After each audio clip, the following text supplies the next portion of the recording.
Ways need Welcome home, patching up. Sid.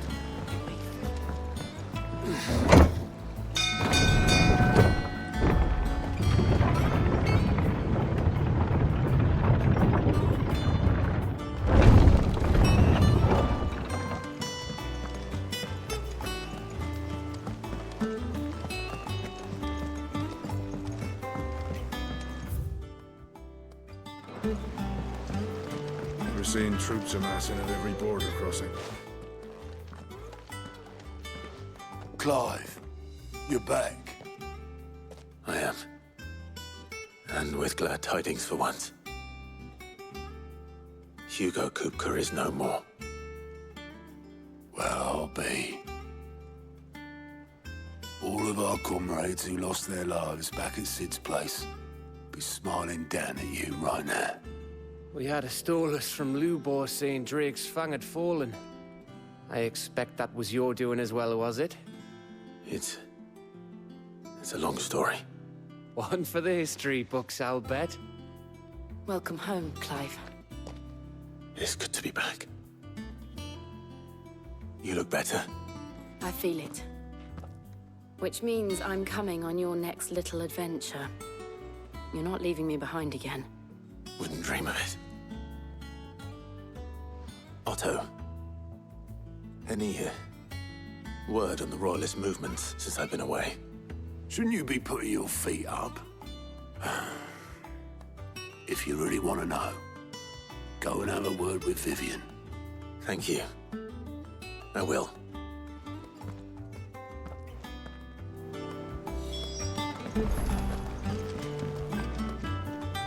Ah, the conquering hero returns. And with hardly a scratch on him. I may have picked up one or two. Well, the fact that you came straight to me instead of visiting our resident physiker suggests that you picked up something more important. A scent. The scent of Waludas. The very same. But whatever plans Kupka was hatching with the Royalists, he took them to his grave. As did his men. Slaughtered by the orcs who'd taken over the Fang. Orcs, Vivian. I've never seen such creatures in Storm before. The Waludas must have ferried them over from Ash, but why? Why work to rescue Kupka only to invade his home, the mother crystal of an allied nation, and let both fall? It makes no sense. Do you know the tale of the blind men and the Adamantus? One can often be led astray by focusing too closely on individual details. One must instead see the bigger picture. And what bigger picture is there than my map?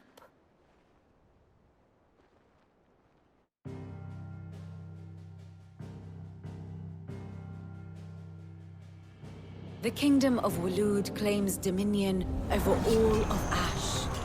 It is a nation forged by the bloody conquest of Barnabas Tharm, the dominant of Odin. The Canvarian War of Independence in 849. The Battle of the Twin Realms in 865. The Battle of Belinus Tor in 873.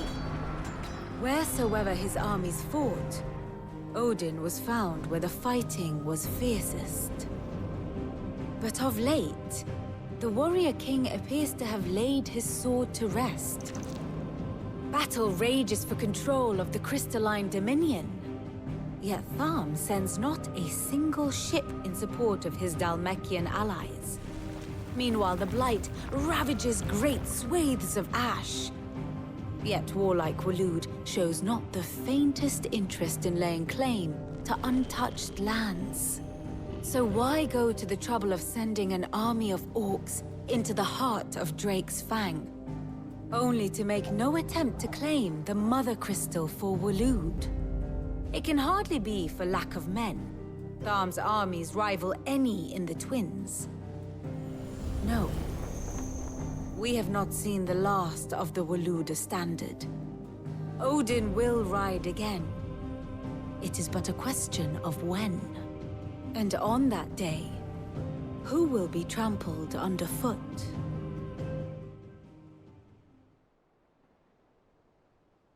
In summary, I know not to what end the Royalists betrayed Kupka. I know only that it is part of some broader scheme. A scheme tied to the ambitions of one man. King Barnabas. But there is no need to wallow in confusion. If one is to cure a sickness, one must first identify the symptoms. And your Lord Uncle has volunteered to do just that by keeping an eye on the Royalists' movements. He's really throwing himself into this. Indeed he is. Which means all that remains for us to do is await his reports. Well, not quite all in your case. The people of the Hideaway must hear the news. Justice has been done. Hugo Kupka is dead. The wounds he left that night are still raw, especially for those who lived with Sid the longest. Tell them that those wounds might finally begin to heal. Consider it the price of today's instruction. I've never known you to be sentimental. What can I say? I am only human. And we are, all of us, sentimental animals at heart. I suppose we are. Very well. I'll go and spread the word.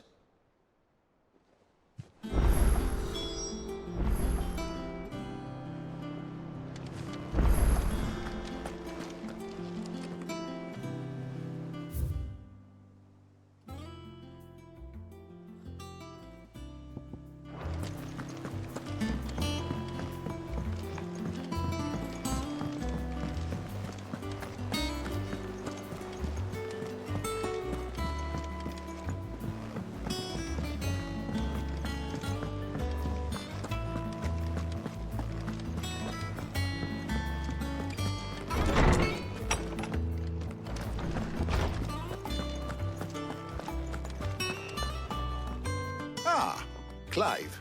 Have you come seeking the gift of knowledge? No. To share mine, actually.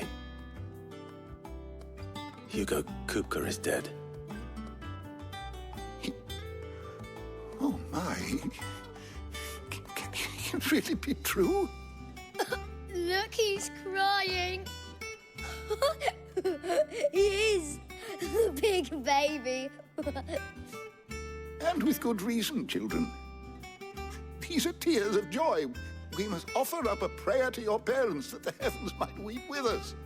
There shall be no lessons today, only thanksgiving and merrymaking. Go, put away your things. All right. Brilliant.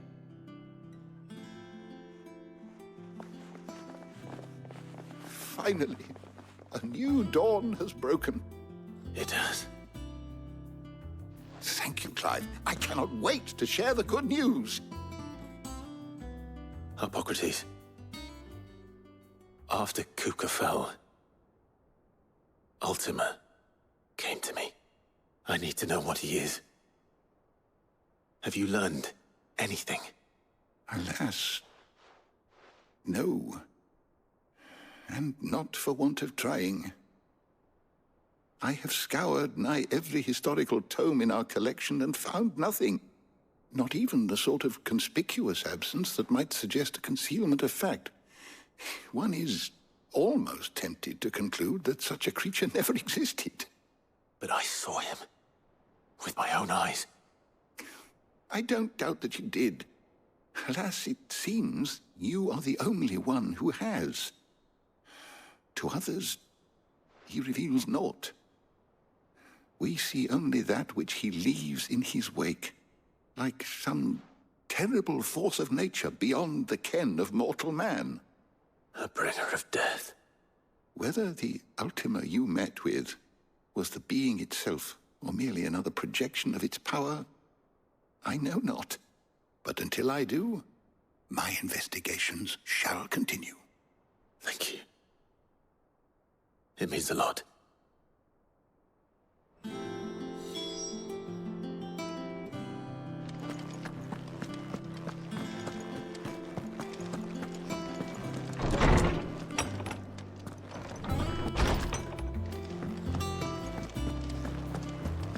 Thanks to Sid.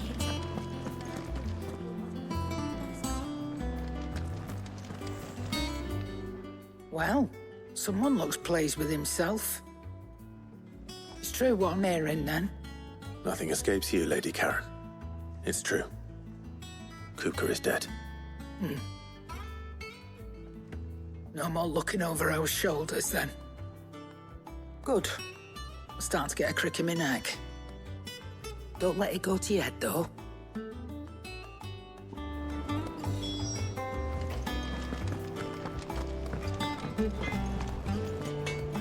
Blackthorn, do you have a moment? What is it? I'm busy. I wanted to tell you that Hugo Kupka is dead.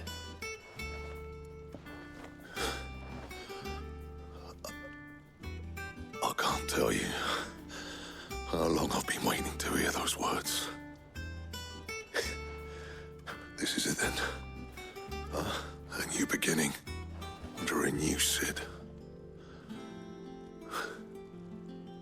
I'll try to live up to the name.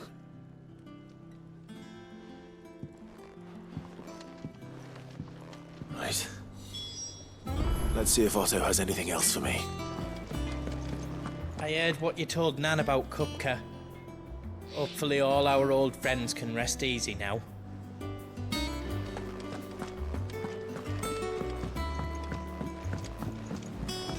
I'm telling you, it's true. I heard it from Otto's own lips.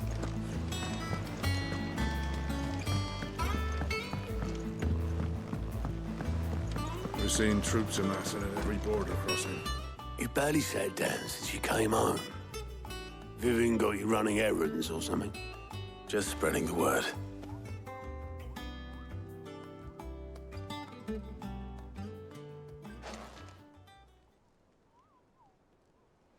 So, the Professor's got a soft side, has she? I'd never have guessed.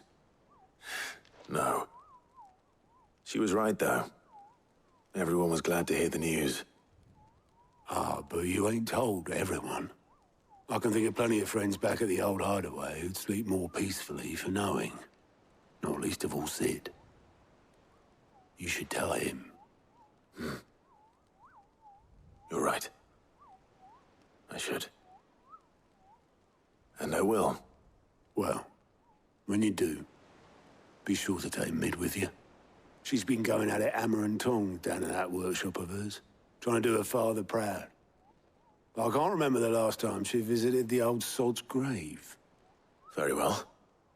I'll suggest it.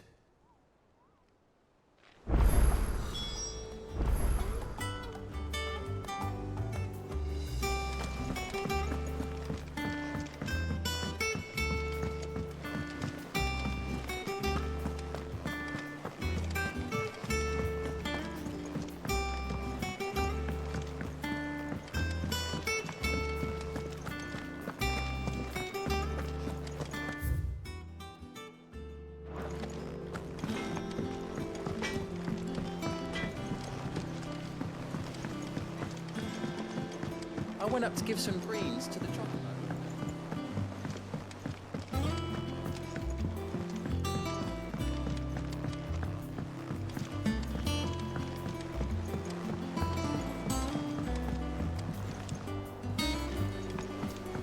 Editors started reading books that don't have any pictures in. I think Mid might need some help.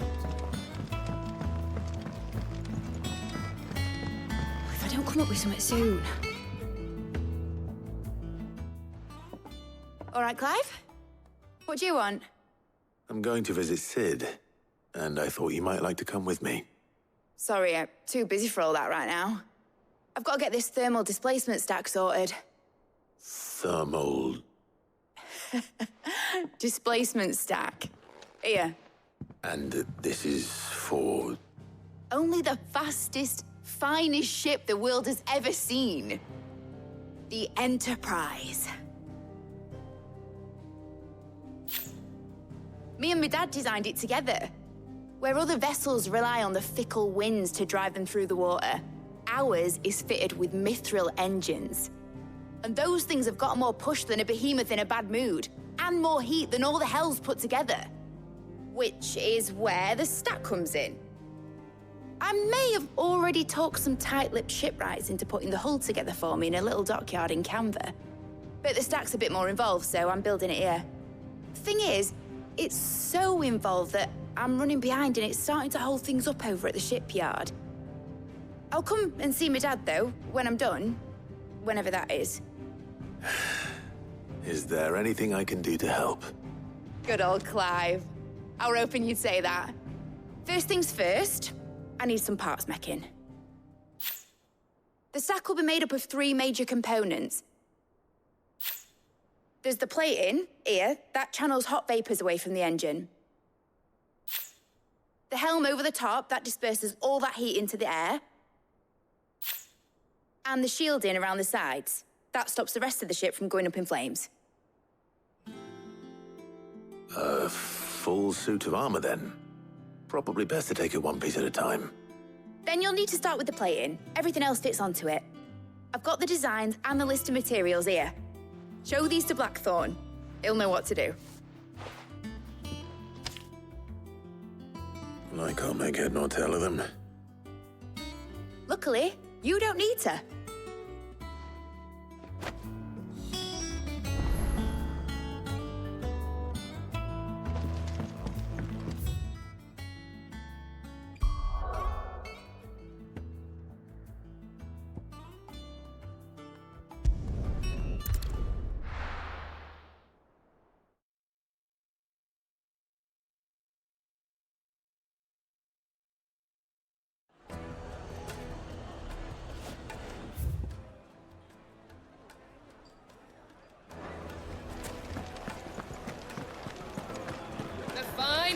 Take a sniff, good sir.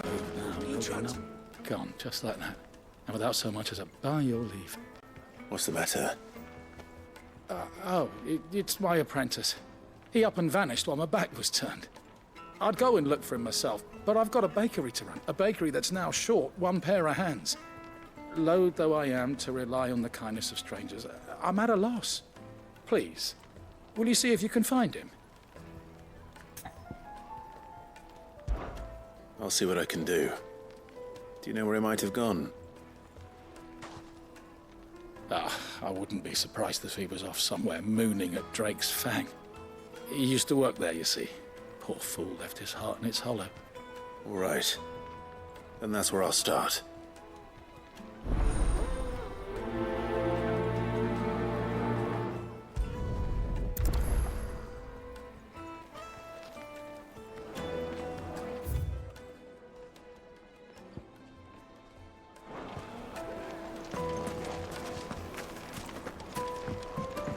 Oh, where did all the men of the rock go? Made from the stoutest stoneware.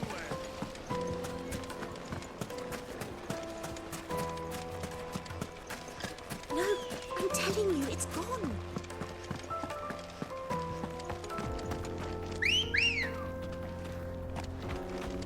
Ready, girl?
Straight home now.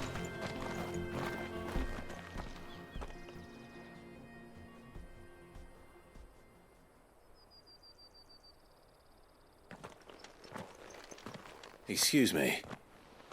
What do you want? The baker sent me to find you. I am a sorry, selfish sod, aren't I? Certainly not a baker. Master must have ruled the day he took me in. Time was the sight of the Fang used to calm my nerves. But now look at her. I take it you missed the Mother Crystal. I hated her, but she was all I knew. Worked her mines for years. And when she shattered, part of me shattered with her. I had to trade my pickaxe for a rolling pin, but I'm no good at baking.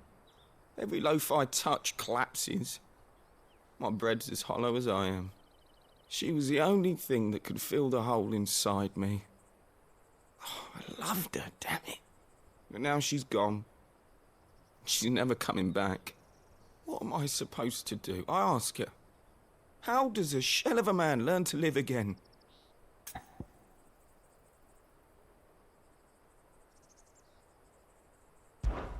Perhaps you could express yourself in your work.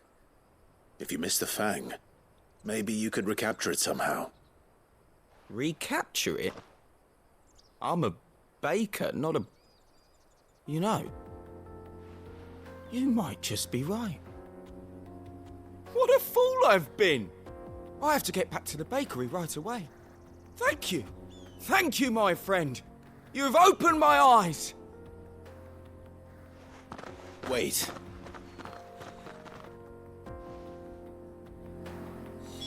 Suppose you won't be needing an escort then.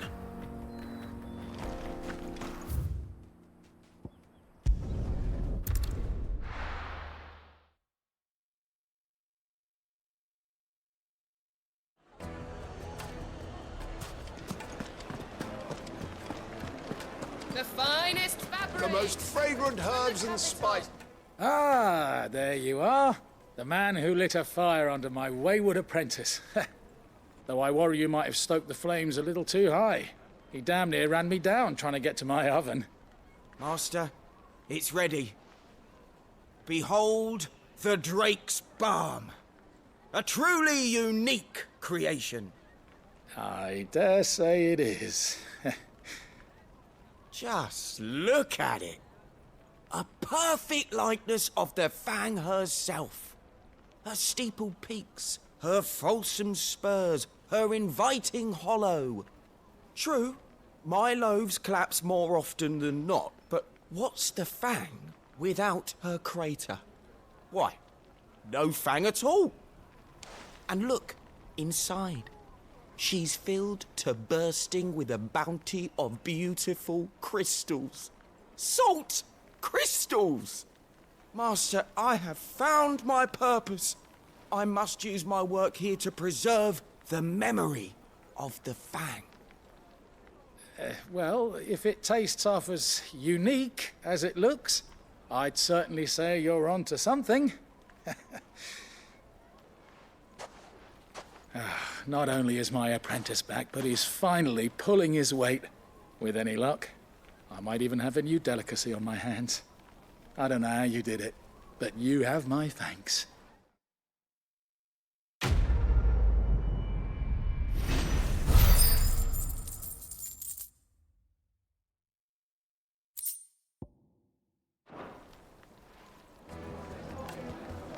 Now, Dusan, I know you're keen, but do you have to use the good salt?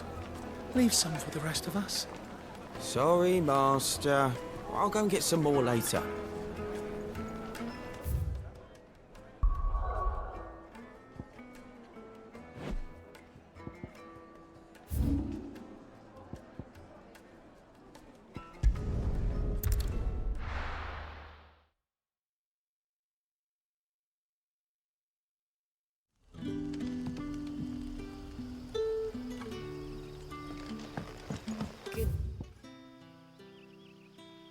Day to you.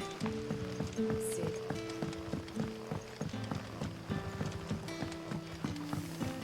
The crystals we get from the... We had to take a new salad. Ah, Clive. Your timing is exquisite, as always. I have a concern which you may be able to assist me with. Go on. There are whisperings afoot of shadowy figures having been sighted outside the village. Rustlings in the undergrowth, suspicious noises. My people fear that they are being watched. It may be no more than a surfeit of nerves, understandable in the current climate, or it may be the prelude to something altogether more dangerous. Given what I hope you'll forgive me calling your nose for trouble, I wondered if you might investigate. Of course. Excellent. You might begin by speaking with the good citizens of Lostwing. Listen to their tales, and make what you will of them. All right. I will.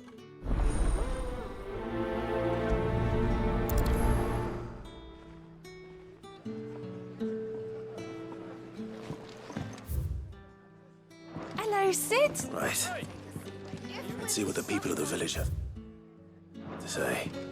I better find out if this is just nerves, or something we need to take more seriously.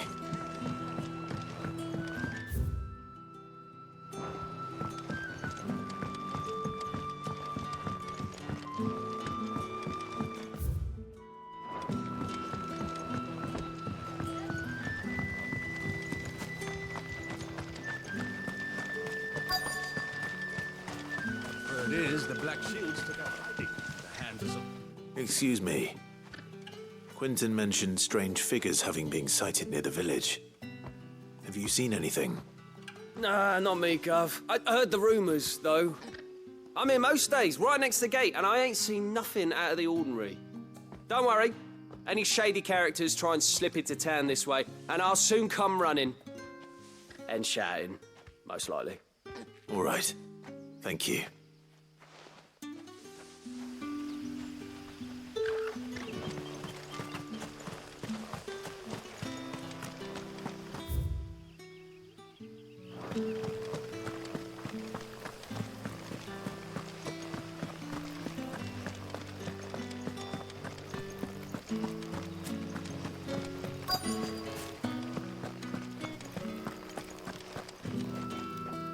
Do you have a moment?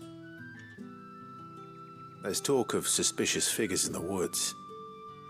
Have you seen anything out of the ordinary? No, but I've heard something. Sound of scraping metal, like someone sharpening a sword. Where was this? In Lorbert's Pass.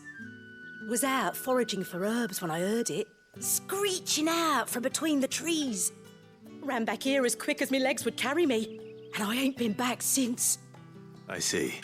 I'll look into it. Thank you.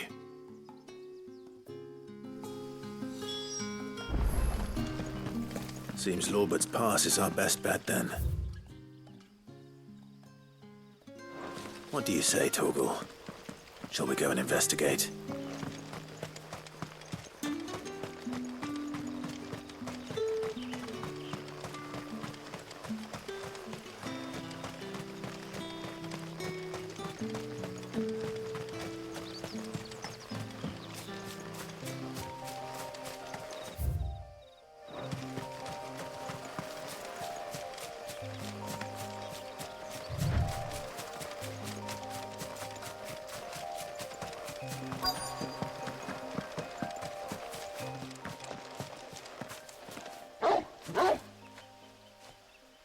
You there.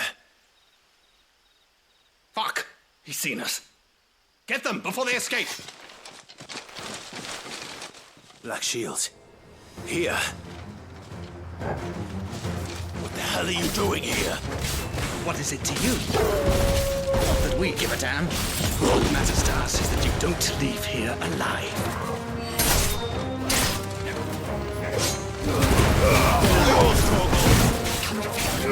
Over here! It's over. Sick of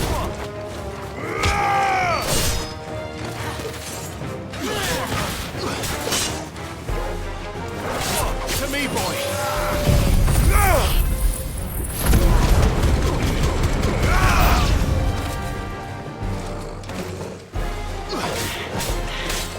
This one. Get him.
Why were they here?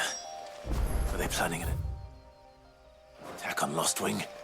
I need to warn Quentin. Good girl.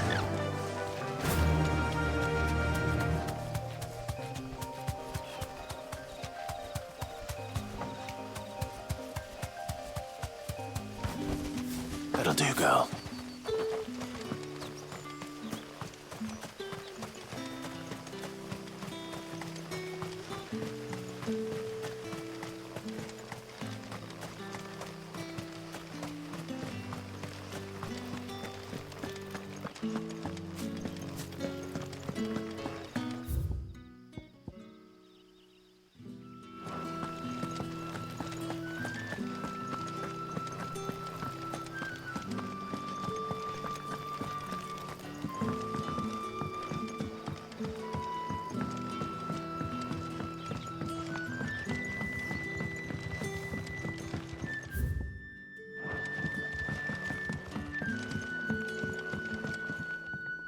Clive, how goes the hunt for our sinister figures? I found some black shields hiding near Lorbert's Pass. They're gone now. Black shields. The Empress's former bloodhounds. Though they serve another master now. One who means to root out and destroy both me and those I care for. And it would appear the pack has finally caught the scent of its prey. Damn it all. I had hoped I would have more time than this. More time to prepare. But if we are cornered, we have no choice but to bite back. And bite back we shall. I'm sorry. You're going to need to explain. Who did the Black Shield serve now? And why would that person want you dead? Because I want him dead. Who? The former Lord Chief Justice of Sanbreque. All that I have built here is for him. I don't understand. Why him? Why Lostwing? I suppose it is better that you know the truth.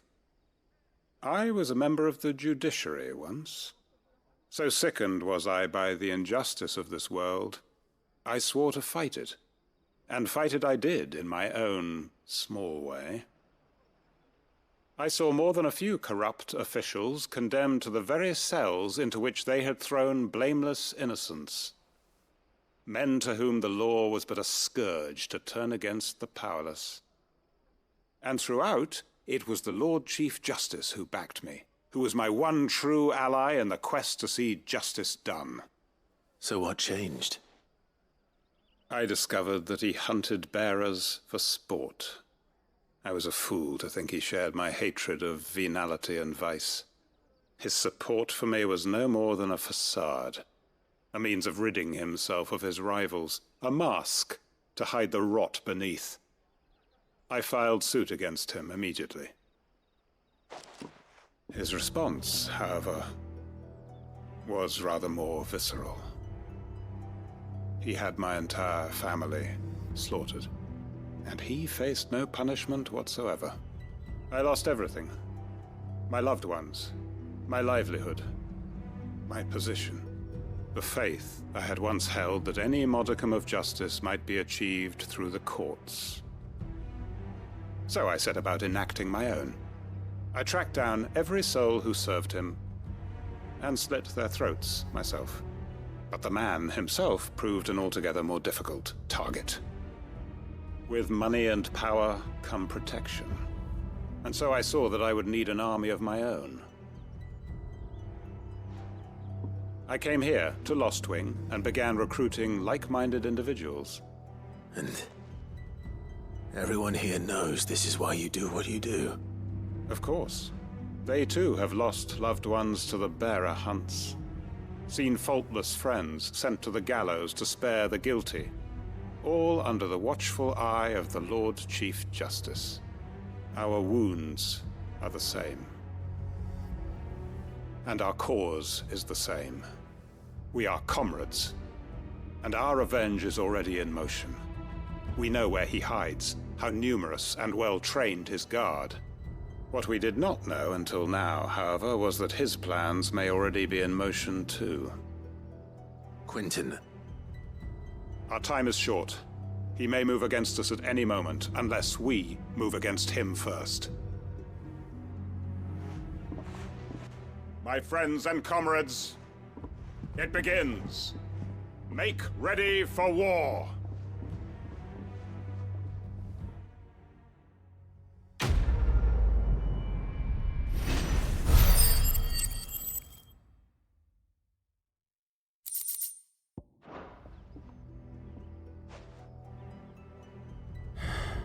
I'm not going to change his mind.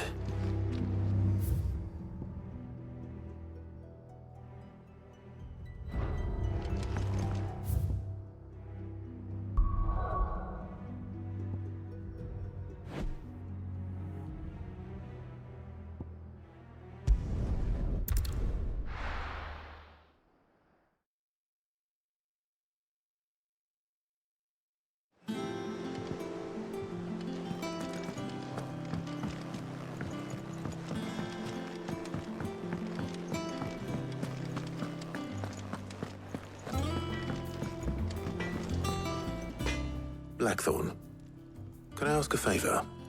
Out with it. It's for Mid. This my last chance to say I'm otherwise engaged.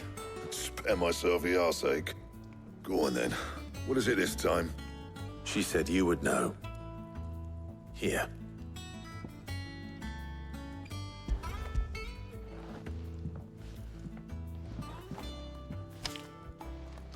Krieger's Tates. Well, I don't know what the hell you'd want this for, but I can make it. Won't be easy, though. And I'll need help. Get Gavin-Otto in here, will you? All right.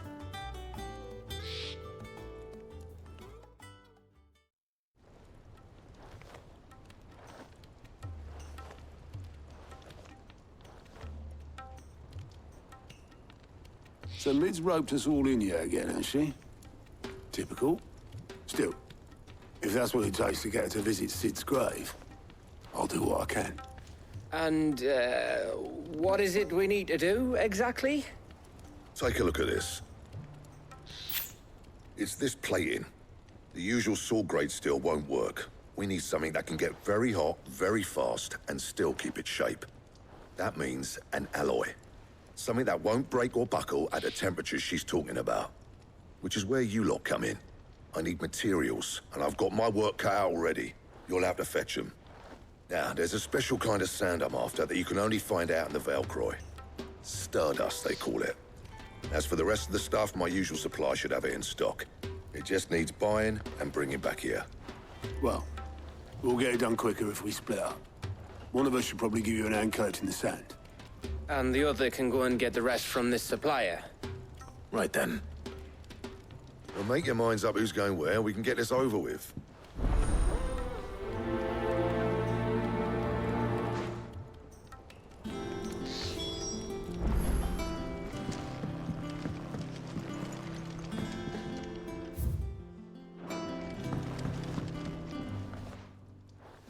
You going after the Stardust then, are you? Which one of these two lucky souls is going with you?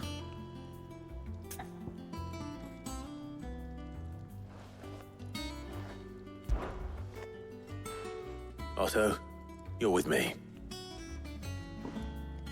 All right, then. Where do we find this Stardust, and how will we know it when we see it? There's a river that runs through the southern reaches of the Valcroy. It's the black sand that washes up on its banks that you're after. And I'm guessing you'll be needing sack loads of the stuff. Might be worth hiring porters at the Dalimil Inn. I'll head down there. See about finding us a wagon. All right. I'll meet you by the river. Yous two take care, eh? I'll go and see the supplier. Just don't let the bastard fleece you, eh? Ah, he wouldn't do that. He's Blackthorn's mate. Isn't he? Best of luck.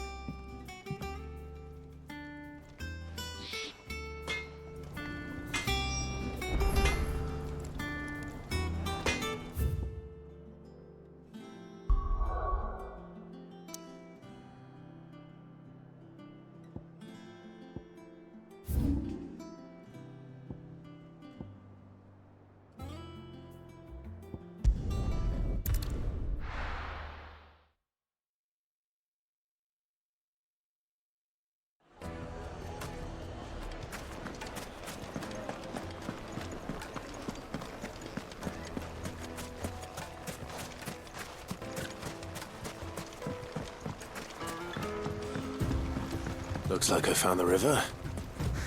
Now where's Otto?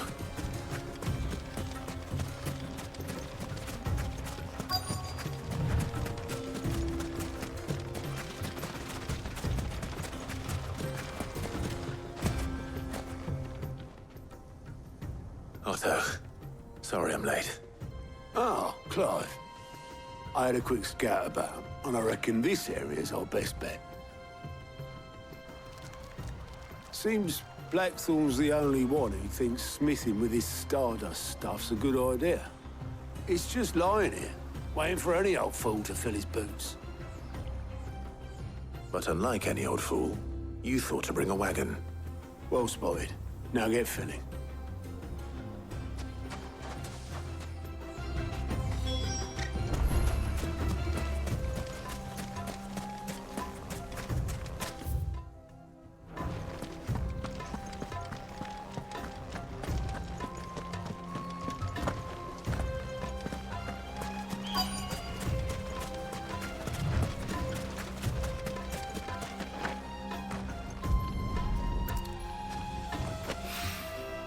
So this is Stardust. It just looked like black sand to me.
That should be enough for now.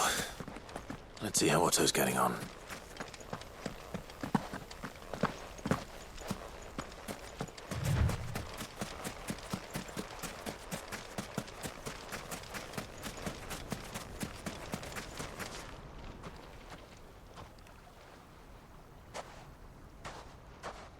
How much did you get?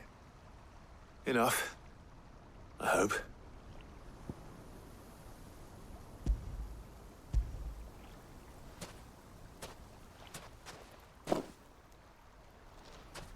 More than me. Put it all together and I can't see Blackthorn complaining. Much. Here, Clive. Do you fancy a walk?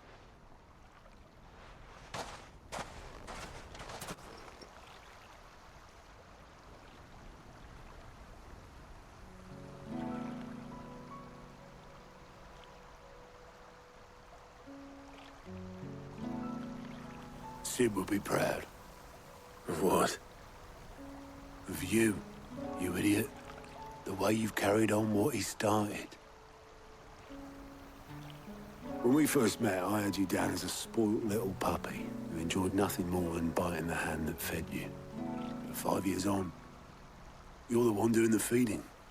So thanks for proving me wrong. You weren't wrong. But I changed.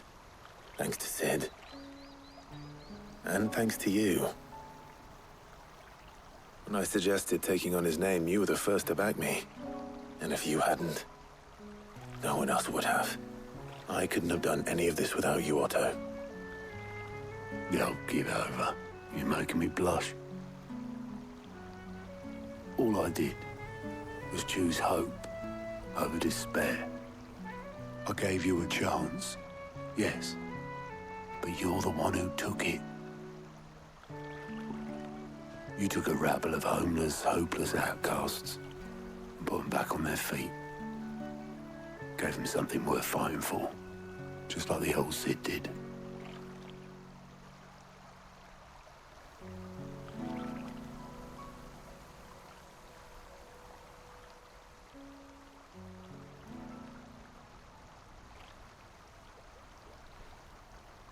About time I was heading back, I reckon. All this scrabbling about in the sand's taken its toll on the old pins. I'll see you back at the hideaway then. You can take a well-earned rest when you get there. Oh, I plan to. Believe you me. But I'll make sure Blackthorn gets his precious black sand before I put my feet up. He'll only moan otherwise.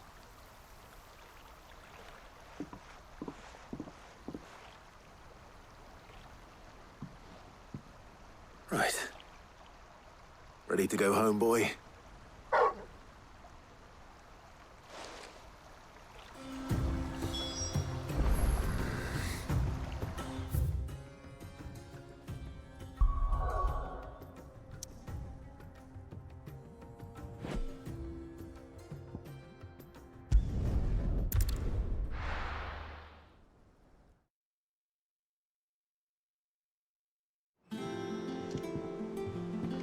Let's hope this is all Blackthorn needs.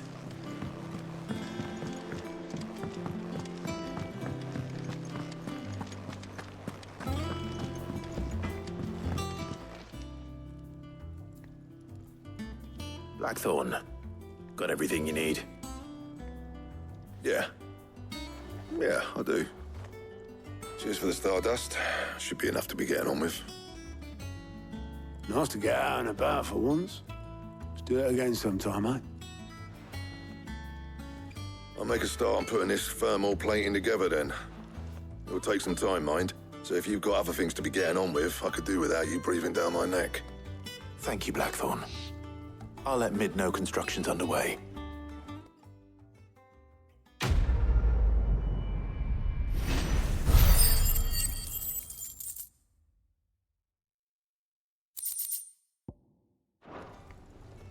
Suppose we'd better be getting back to work too. Give us a shout if you need anything.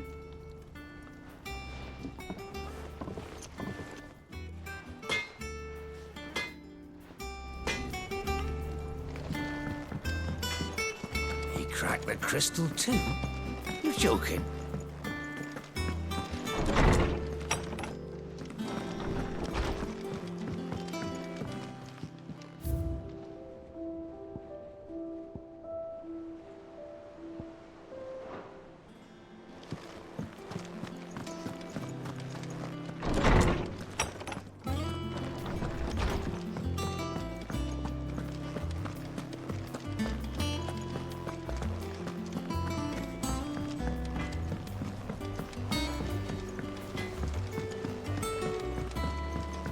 I went up to give some greens to the job.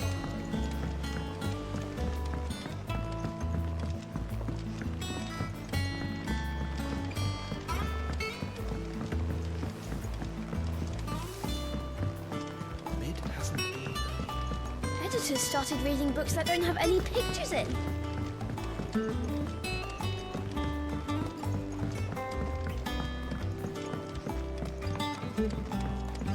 If I don't come up with something soon.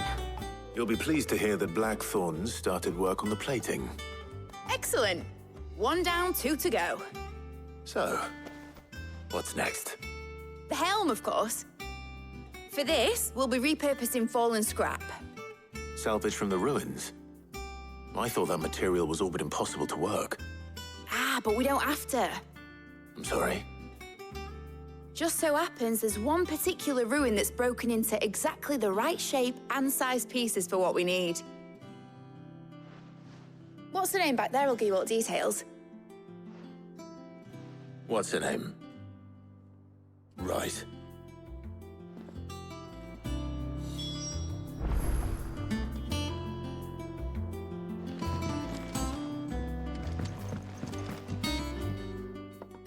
Sid, is this about the helm?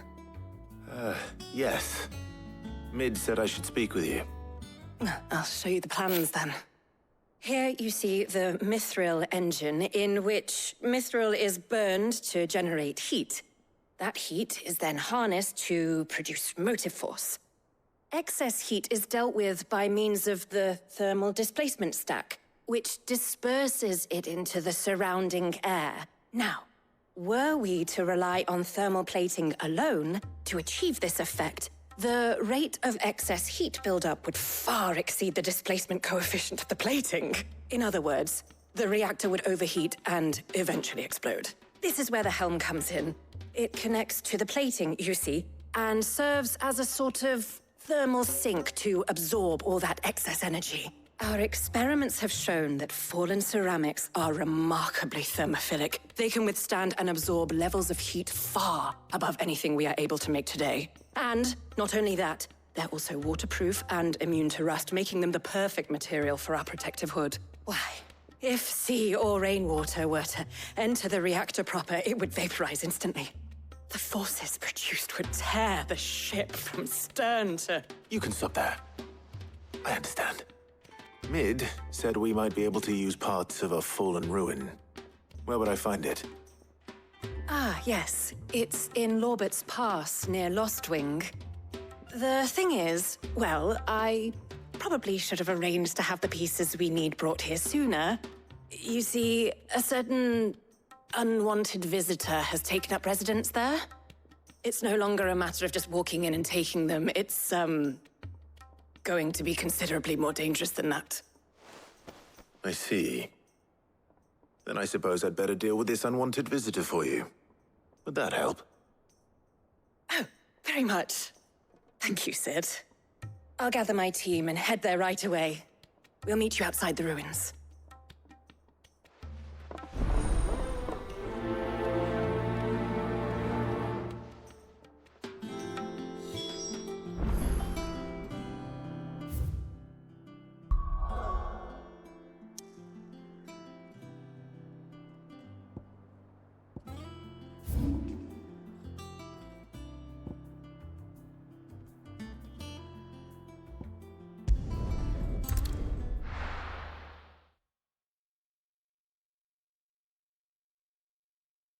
I'll be taking you all to a storehouse in the Bales.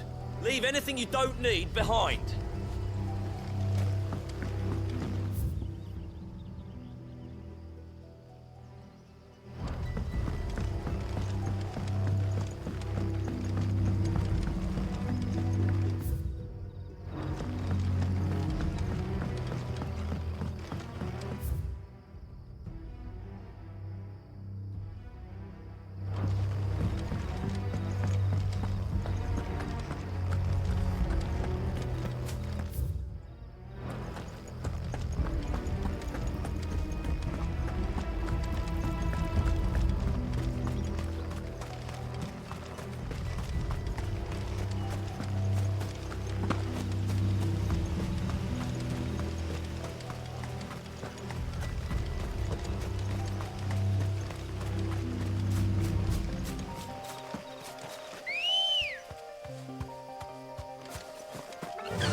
Safe.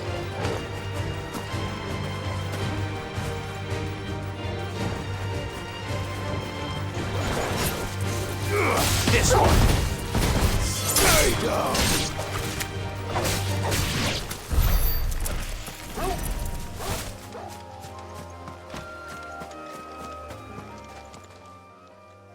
Oh, there you are, Sid.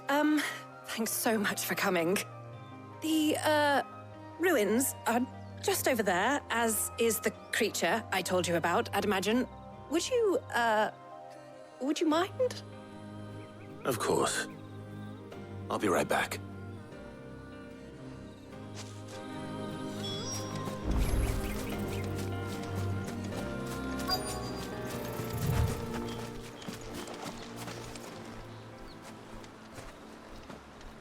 Anybody home?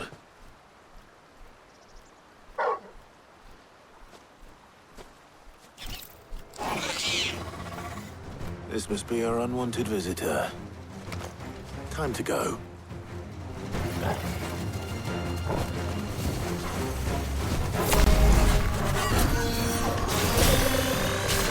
Nice try.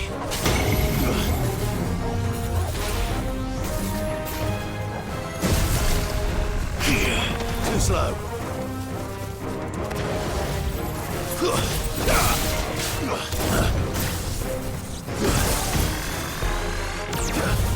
Get him! Over here!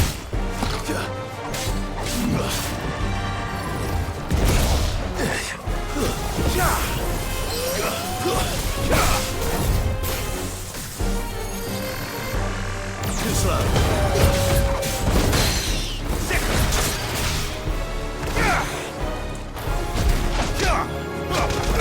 All yours, Corporal.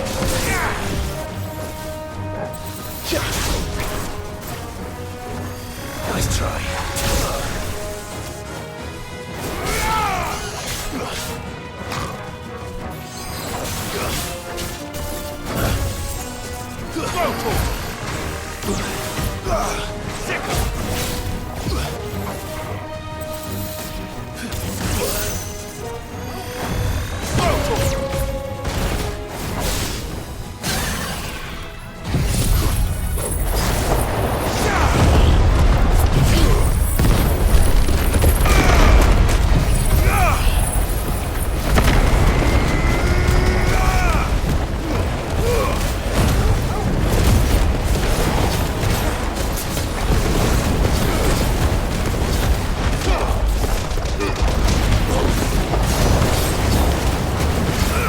This one.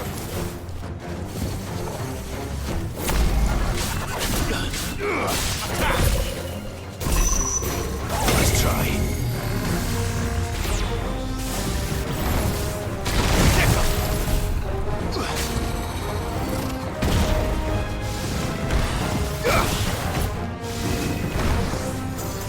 Get him.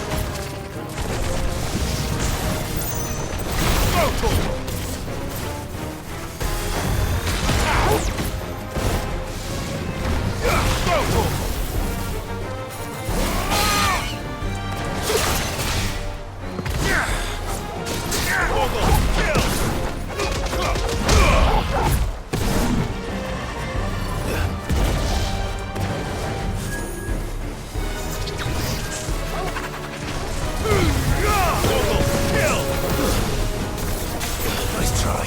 Get him.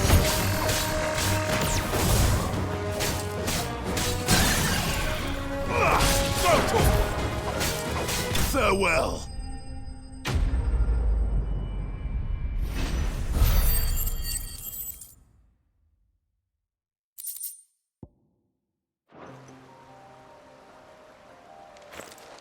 The things I do for you, Mid. Sid! Oh, thank goodness you're safe. You shouldn't have any trouble now. Indeed. Well, don't let us keep you. We'll, see that everything is transported safely back to the hideaway. All right. I'll let Mid know you're on your way.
I went up to give some greens to the chocobo.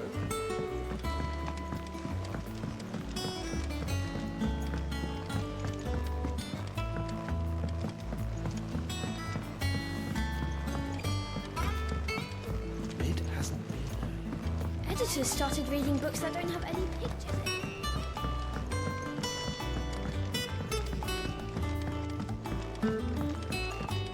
If I don't come up with something soon. Mid.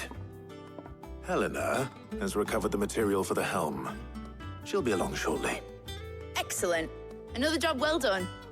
And just one remaining. Right. Right, the shielding. This one's a bit of a bugger. How so? The plating's enough to stop the engines going pop, but those things will still be spitting out enough fire to set the rest of the ship ablaze. Which is why you need proper shielding. A prism for the dragon's breath that's blazing away inside. I thought a triple thick layer of tempered steel might do it. Or more of the stuff that the Fallen use, but they'd both be too heavy. The helm and the plating are bulky enough as it is.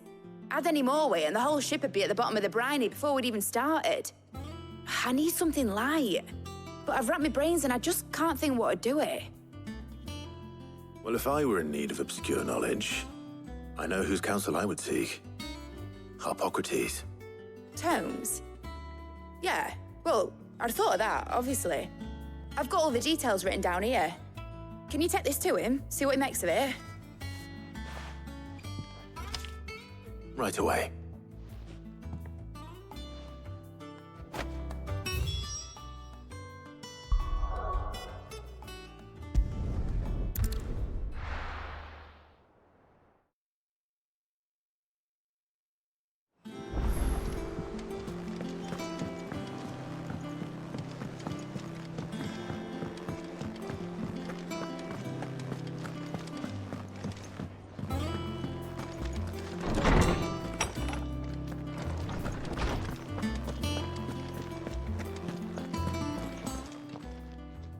Harpocrates, do you have a moment?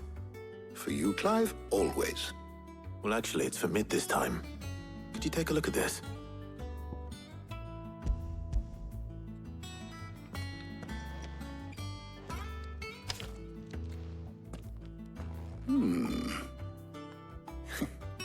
Shielding for a mithril engine.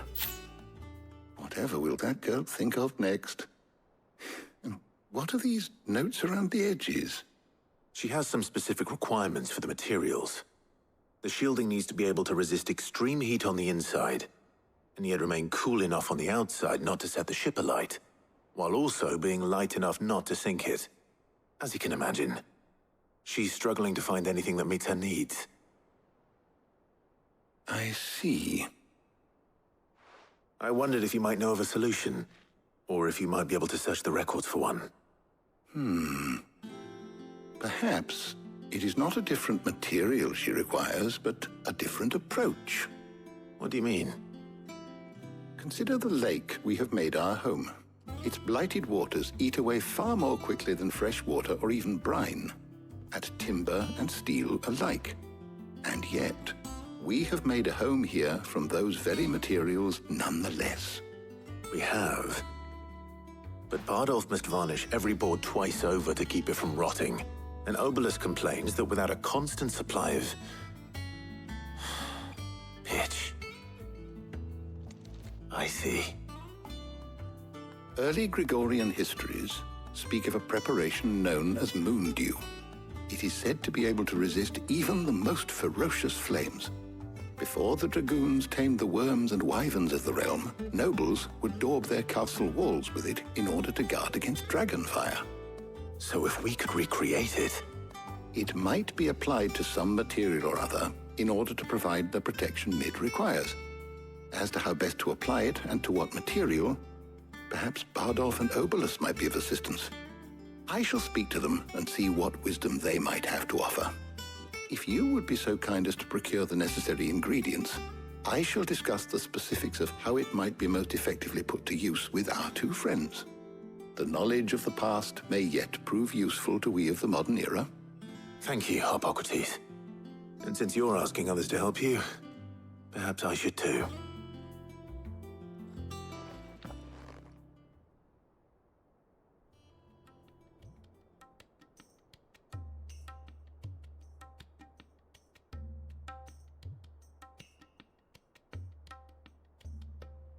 So you need a hand, do you?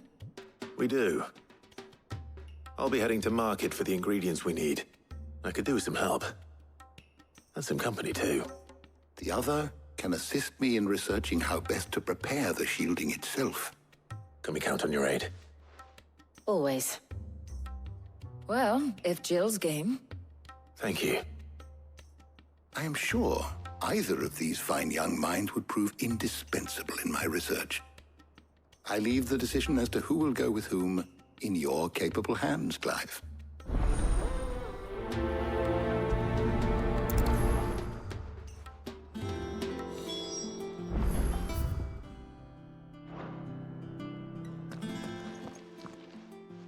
So, Clive, have you made your decision?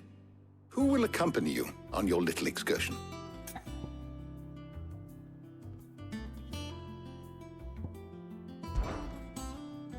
All right. So, what are we fetching?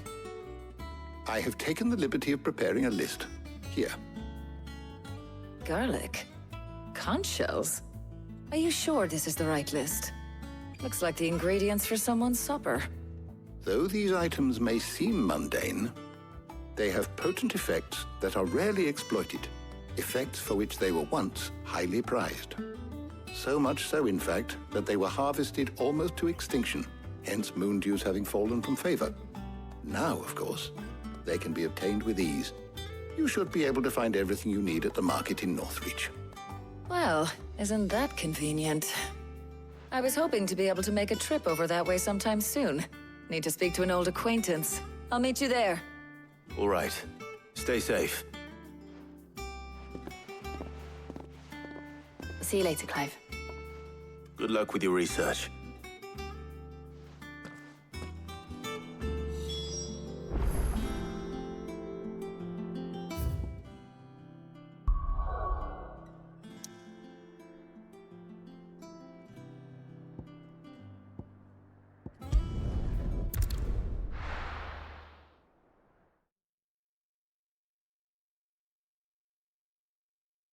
Now, where's Talia?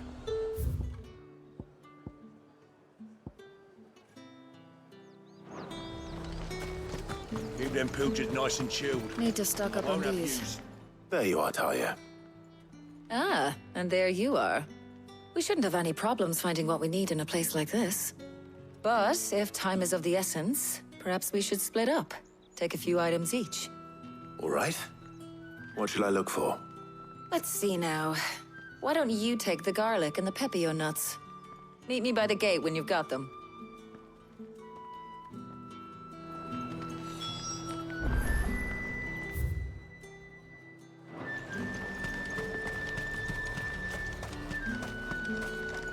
Oi, don't touch anything.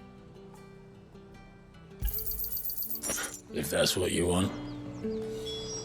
There's talk. How the hell is anyone supposed to afford that price? What can I interest you in today? Ah, yes. I hope it's to your liking. That should do it. Hopefully Talia's finished too.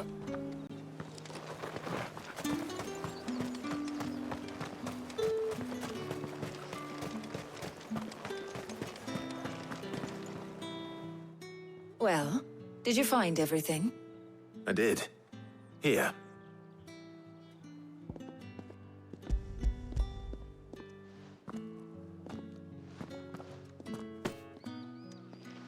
Garlic and pepio nuts. Job done. We should get this back to Tomes then. He'll be waiting.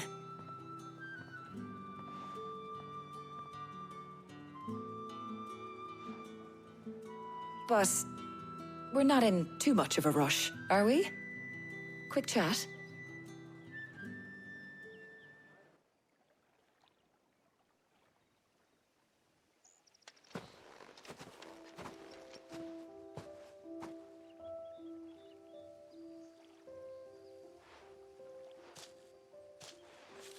Do you know, I think this is the very first time we've been out on an errand together. I think you might be right. In all the years since you and that scowl of yours first appeared, You haven't invited me out once. For shame. Well, it seemed long overdue.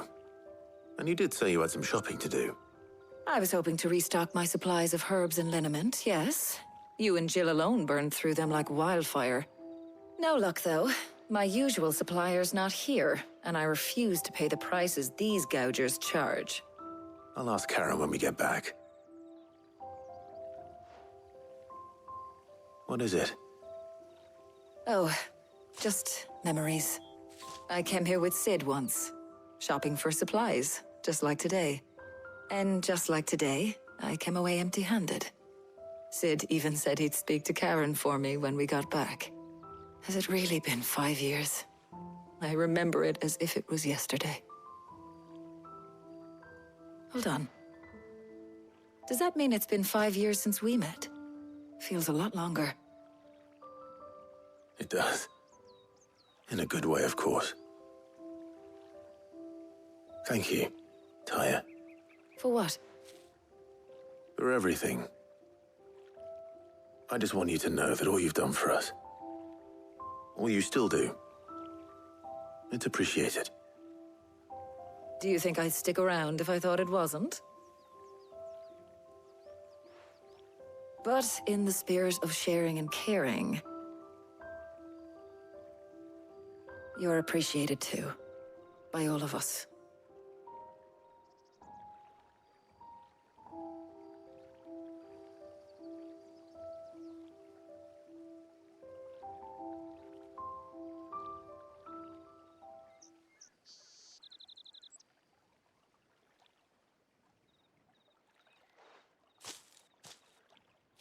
Well, I think we've tarried long enough. I ought to get these ingredients back to Tomes so he can make up this concoction of his. I'll meet you back at the hideaway, all right? All right. And thanks again. I heard you the first time.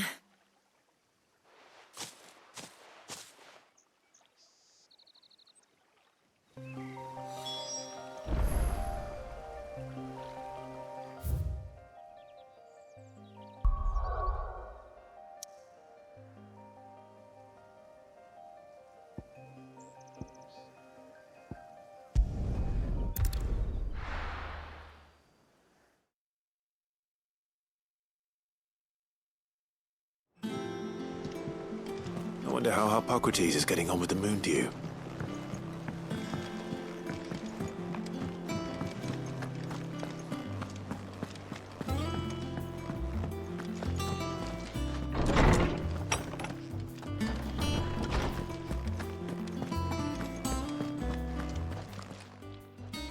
How's work on the shielding progressing, Hippocrates?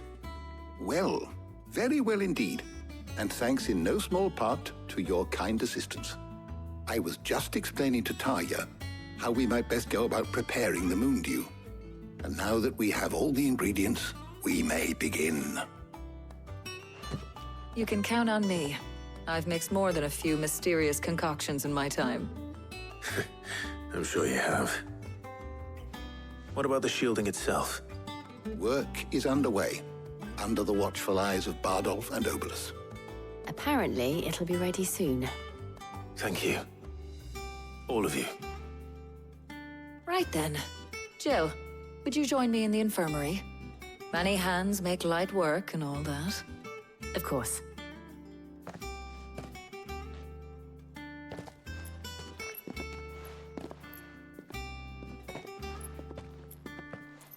Oh, and Clive. It was good to talk. We should do it again sometime. It appears our work here is almost at an end. A shame. I was enjoying playing the man of action for once. When both the shielding and the moon dew are ready, it will merely be a matter of applying the one to the other. Followed by a rigorous process of testing and retesting, of course. Perhaps someone ought to warn young Mid of that. Leave it to me. Thank you, Hippocrates.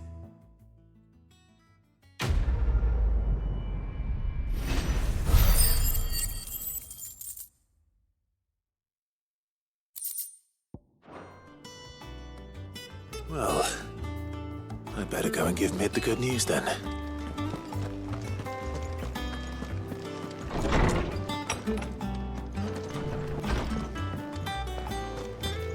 Thanks to Sid.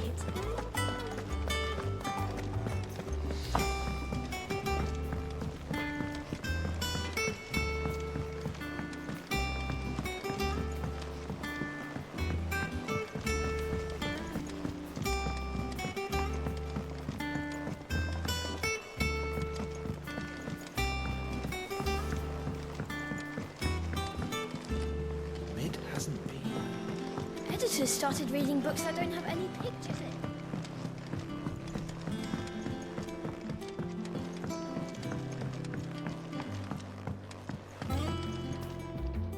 Sorry to keep you waiting, Mid.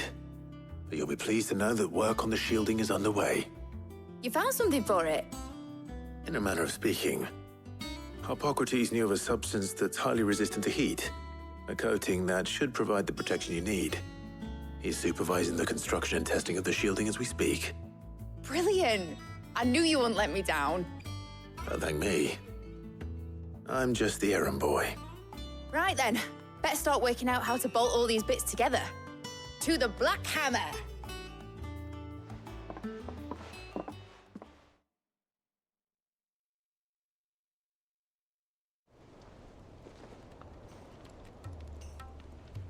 You know, when I got into the smithing game, I thought I'd be making swords and shields, not thermal bleeding didgeridoo-dahs. Displacement stacks. Same difference. Whatever you call it, I ain't putting it together in here. It's cramped enough as it is. Let's take this outside. Mid, you get all the parts lined up on the deck. I'll take care of the rest. On my way! Oh, and bring me the biggest hammer you can find. This is gonna require some precision walloping.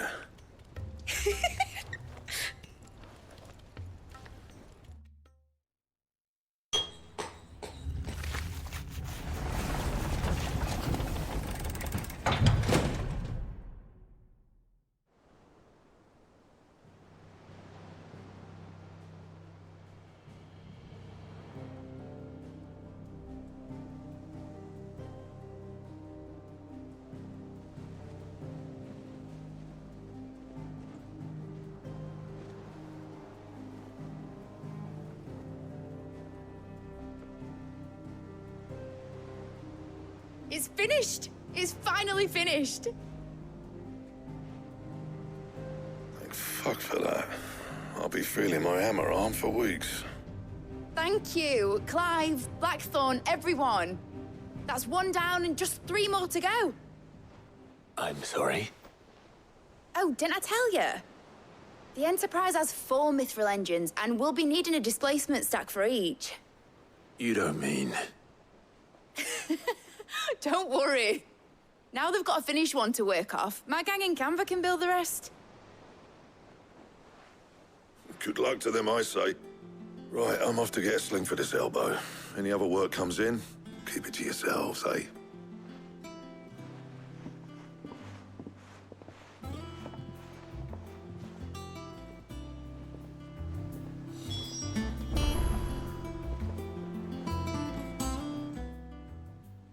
What's the matter?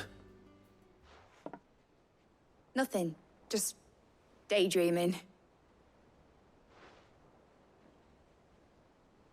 Thinking about the Enterprise sailing off over the horizon to shores unknown. Searching for a land untouched by the Blight. Just like me and my dad planned. So if the worst came to the worst and every scrap of soil in the Twins turned black, we might still have a chance. That's what she was meant to be. You see, one last chance just in case we needed it.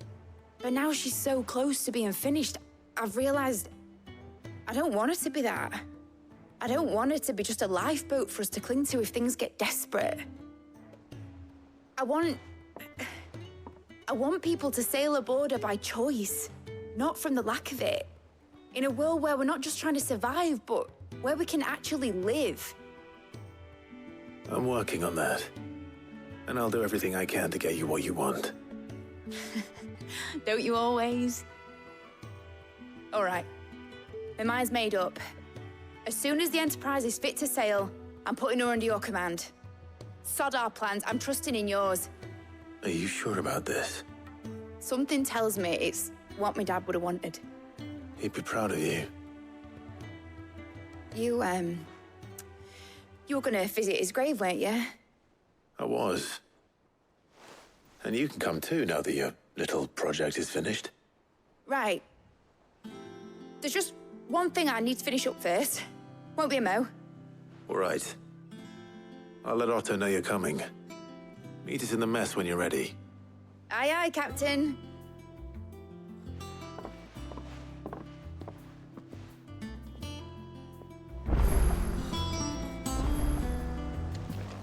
Mid told me she was building a ship.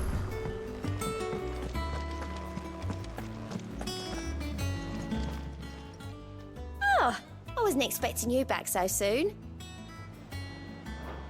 Off you go then. Fancy a look at the list, do you? You off then? Welcome to the Patron's Whisper. Here's everything we've received and everything promised. You earned this. All yours. Here you are. All yours. You earned this. Best of luck out there, Sid.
I think Mid might need some help.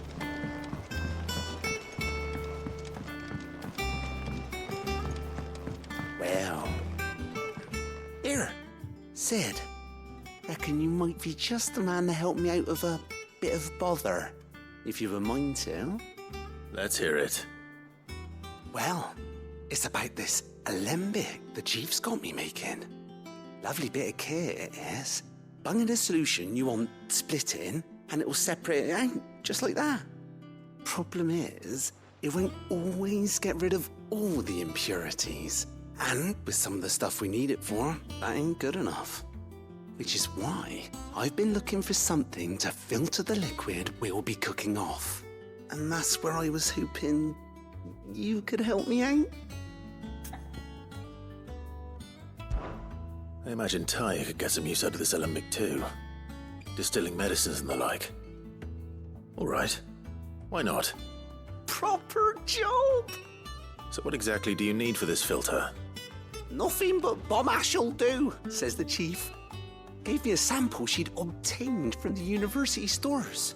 Couldn't believe my eyes. You pour the blackest blight water through it, and it comes out clear as a mountain stream. So, I did a bit of reading about where I might be able to get hold of some. And do you know what I found out? It's only the blimmin' bones of a bomb king. They leave them behind when they die, see? I take it that's where I come in. If you wouldn't mind. I saw a billet on the hunt board for one just the other day. Would have gone myself, but, well, fighting dirty great balls of flame ain't exactly my forte. You, on the other hand... All right.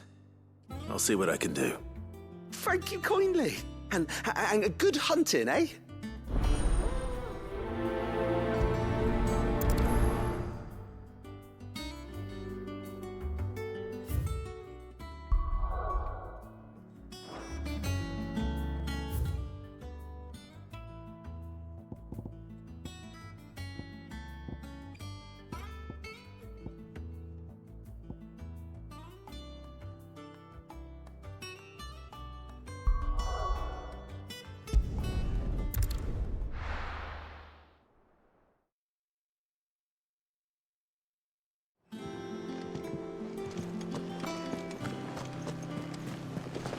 Is that the thing Tomes helped to build?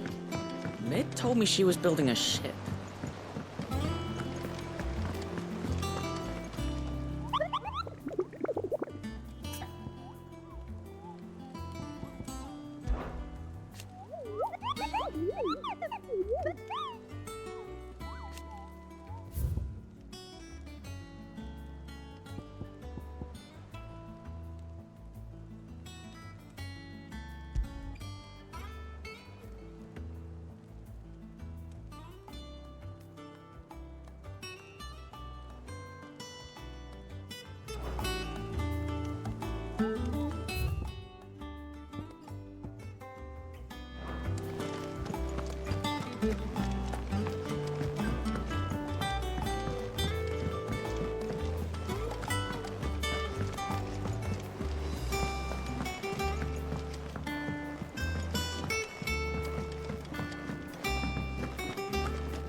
He cracked the crystal too.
Trouble with the ledgers.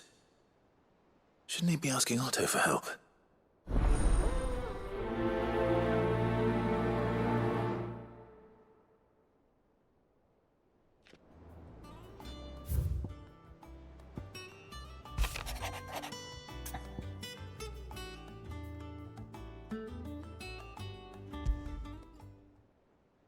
What could be wrong with Torgor? He seemed well enough when I last saw him.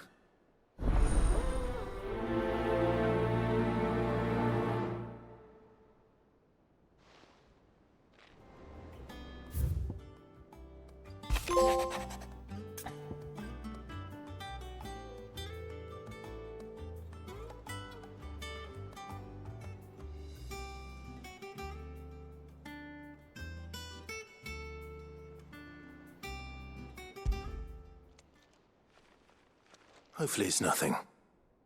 But I should speak to Blackthorn just in case.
Let's go. Yeah!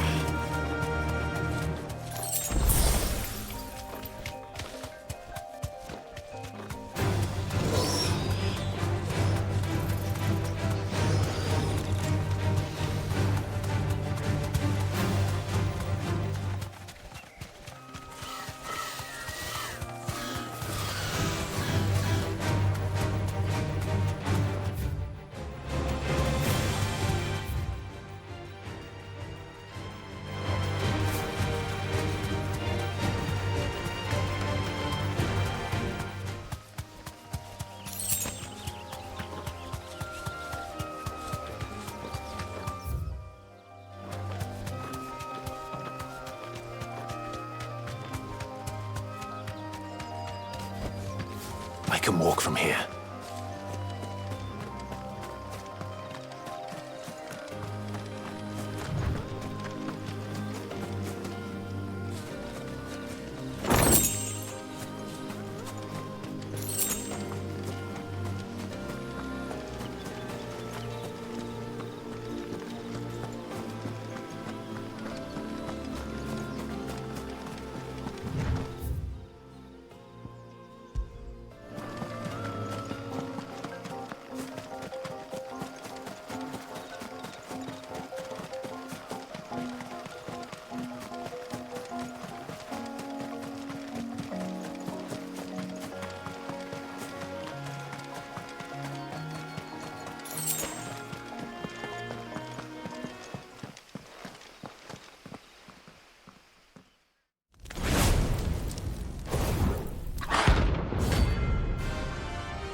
Here.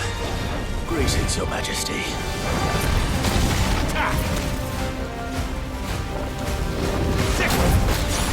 This one. Get him. Go to him. Get him.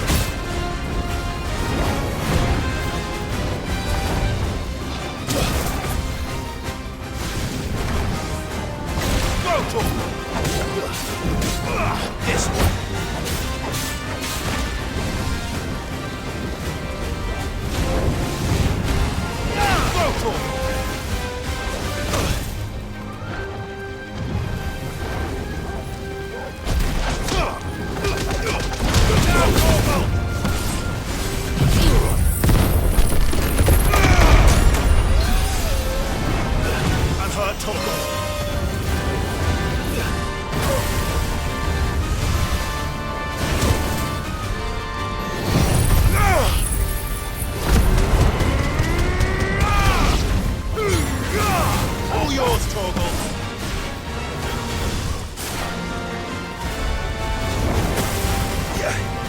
Help me, boy.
Your reign is over. Now to collect the ash. This looks like the stuff. Let's see if there's any more.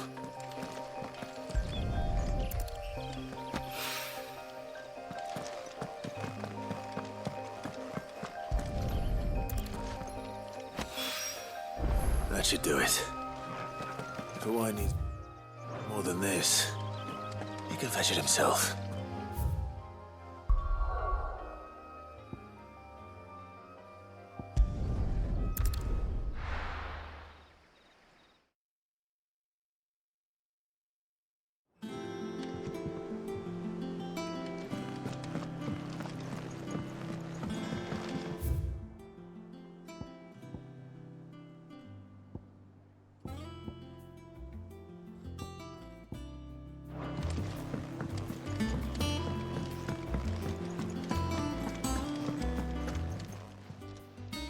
I got your note.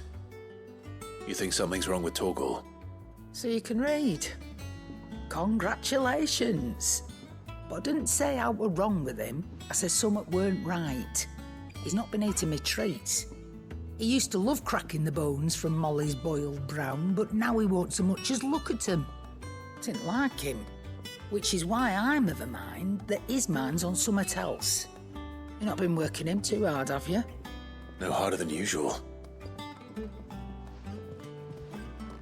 Is that it, boy? Do you need a rest?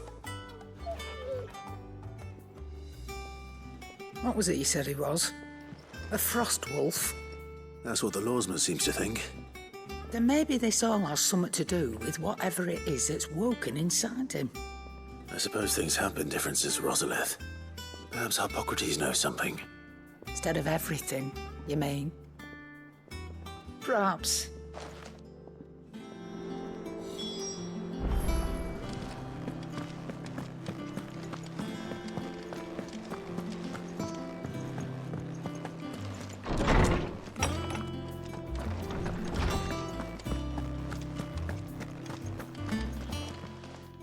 Lawsman, I need to ask you about Torgal.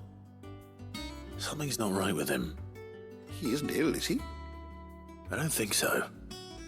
But according to Lady Karen, he seems to have lost his appetite, which is certainly a new development.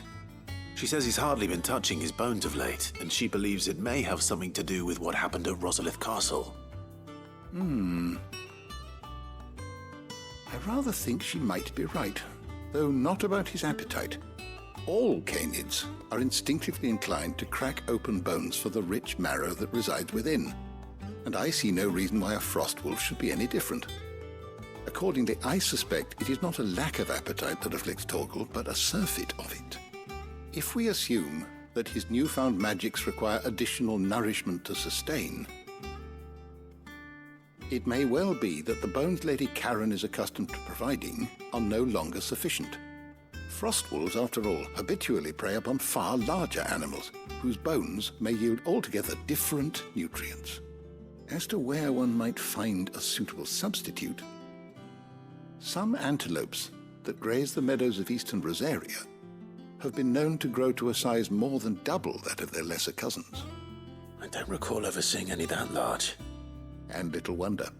The oldest and largest such creatures rarely leave the safety of the highlands for fear of predators.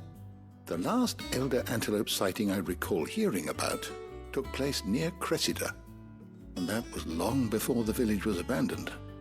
Even so, it seems like a good place to start. Good hunting, Clive.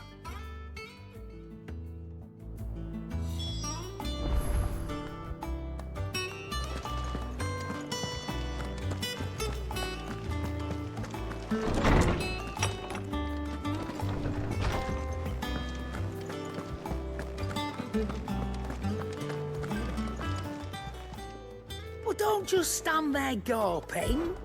Go on, then.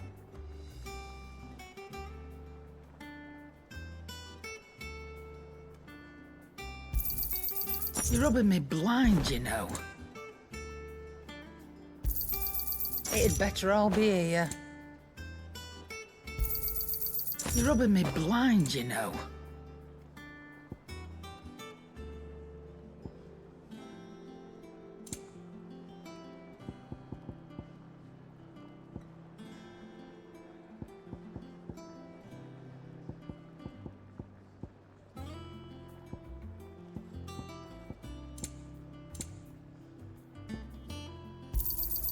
It'd better all be here. You'll not find a better price than that.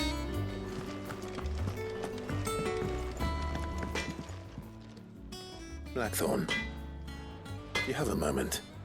Not really, no. This won't take long. I just wanted to ask how you're getting on. August was worried about you, that you might still be doubting your craft, even after learning the trick of that cuirass.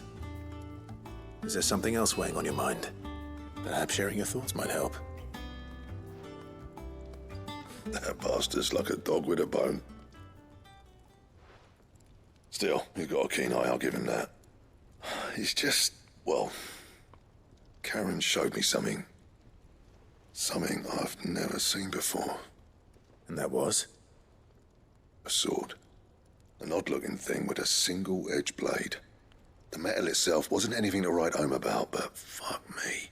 The edge on it. You could slice a man clean in two with a weapon like that, and he'd be halfway home before he even realized he'd been cut. So that's what's troubling you? Nah. Not troubling me exactly. More distracting. Can't stop thinking, how do you get an edge that sharp? It's driving me mad. And if you knew how to do it, we could arm the curse breakers with even better blades. That's about the size of it, yeah. I'll see what I can find out. Sharper swords are always welcome. And we can't have our master blacksmith being distracted. You're a soft touch, you know that. But I can't say I'm not grateful for it. Good luck, eh? Thank you. Let's see what Karen knows about this sword.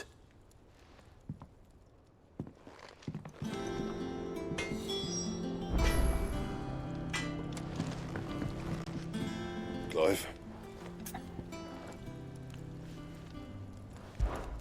What do you want? Should last you a good while.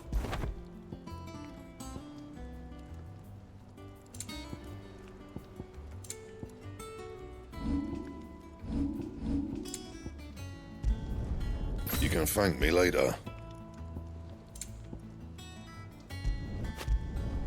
Yeah, that should do you.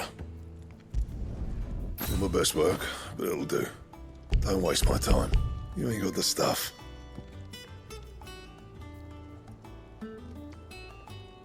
Anything else?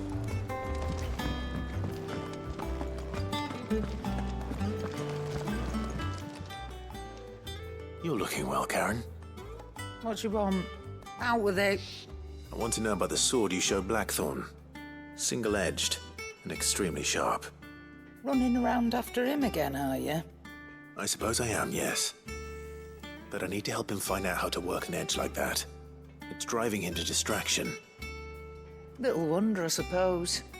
There's not many like that make it as far as the twins, and those that do go straight into private collections. Which made it nice and easy finding a buyer. Can you tell me who bought it?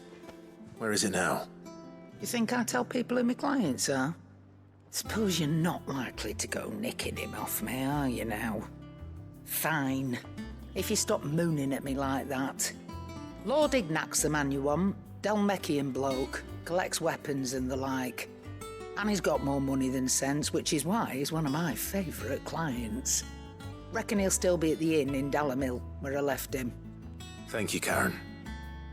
Oh, and he's a touch eccentric, if you take my meaning. I appreciate the warning.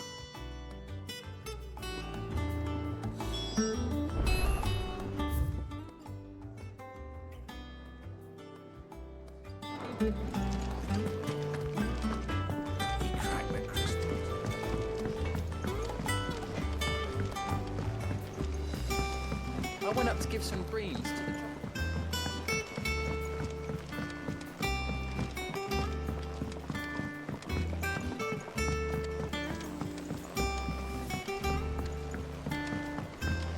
Wish I could take one of our birds.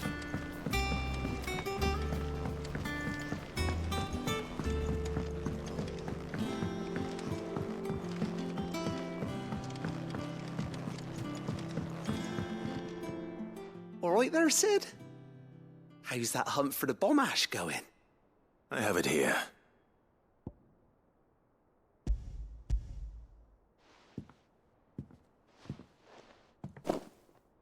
That's the stuff. And plenty of it, too. Enough to keep the Olympic bubbling away for a good old while. You're a gent, Sid. Let nothing say otherwise. Right then, let's get this contraption up and running.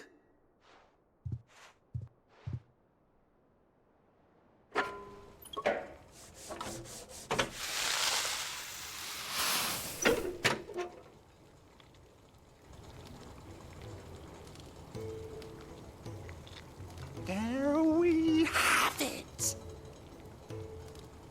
The Telemon Alembic. And it works just like the chief said it would. Very impressive. Says the man who cut down a burning boulder. Speaking of which, I still haven't returned the favor. There's no need. The good it will do for the hideaway is reward enough. Don't be silly. Why don't you let me take a look at that bag of yours? The one you keep your potions in. Reckon I could work some magic on that. What kind of magic? Well, we happen to have isolated a substance in our test run of the Alembic that I reckon will make even the toughest leather supple as anything. Thought we might use it to breathe new life into old boots and the like. Save the hideaway a few gil. But I reckon if we slap a bit on your bag, it'll loosen it up enough for you to squeeze in a bottle or two more. Well, it can't hurt to try, I suppose. That's the spirit. Leave it with me. I'll only be a mo.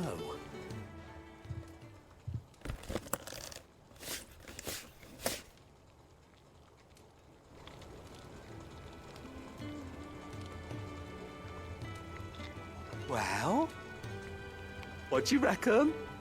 It certainly feels more flexible. Right? Told you. Thank you. I think. No. Thank you for supporting Mid and the rest of us in our endeavors. Without you, we'd never have been able to discover wonders like that stuff I rubbed on your bag. And I'm telling you, there's plenty more where that came from.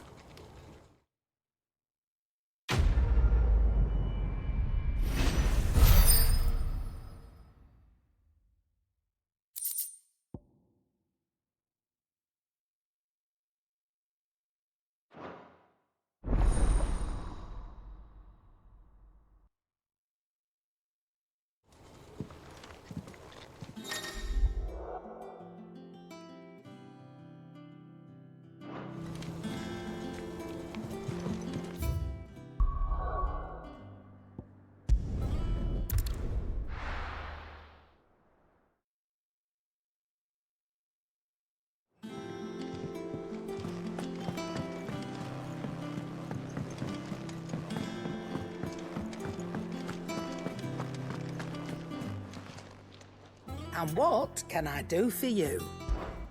If you're gonna buy something, be quick about it. It'd better all be here. You'll not find a better price than that. It'd better all be here. Come again. Oh, don't.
is certainly quiet. If I were a giant antelope, it would seem like just the place.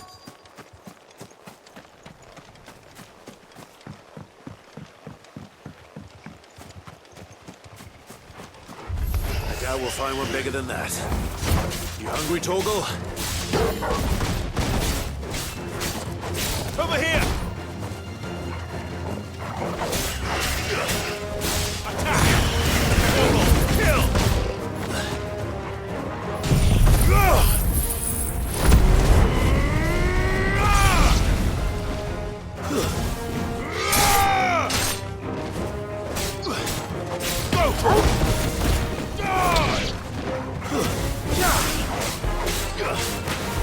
Get him!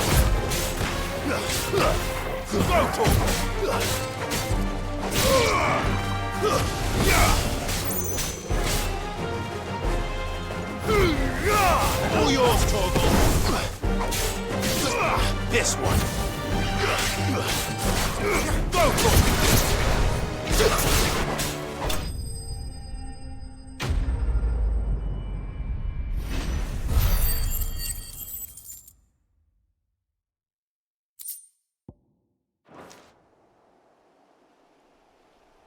Now,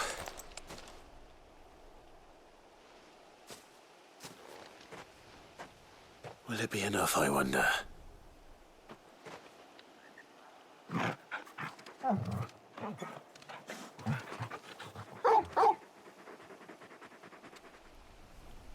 I say that answers my question, which means we owe the lawsmen our thanks. You're just a big puppy, aren't you? A very big puppy.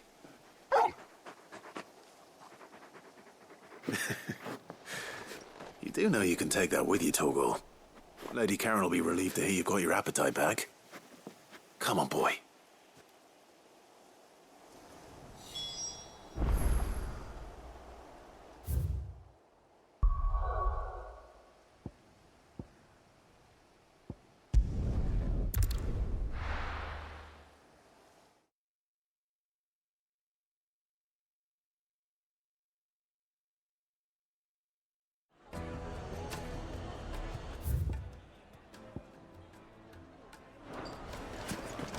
People take notice of wealthy men.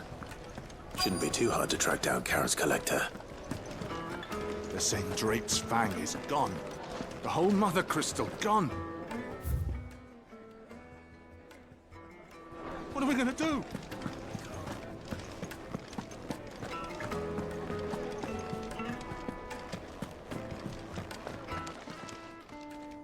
My reputation will be ruined! Ruined! Calm yourself, Lord Ignac, I beg of you, before you do yourself a mischief. Pardon the intrusion, but... Out! Get out! I paid for these rooms so I wouldn't be disturbed. Leave me be! Please, allow me to apologize. His lordship is going through a difficult time, and he's never been fond of guests arriving unannounced. Radim! Get rid of the filthy oaf this instant! Very good, Lord Ignac. Would you mind stepping outside for a moment?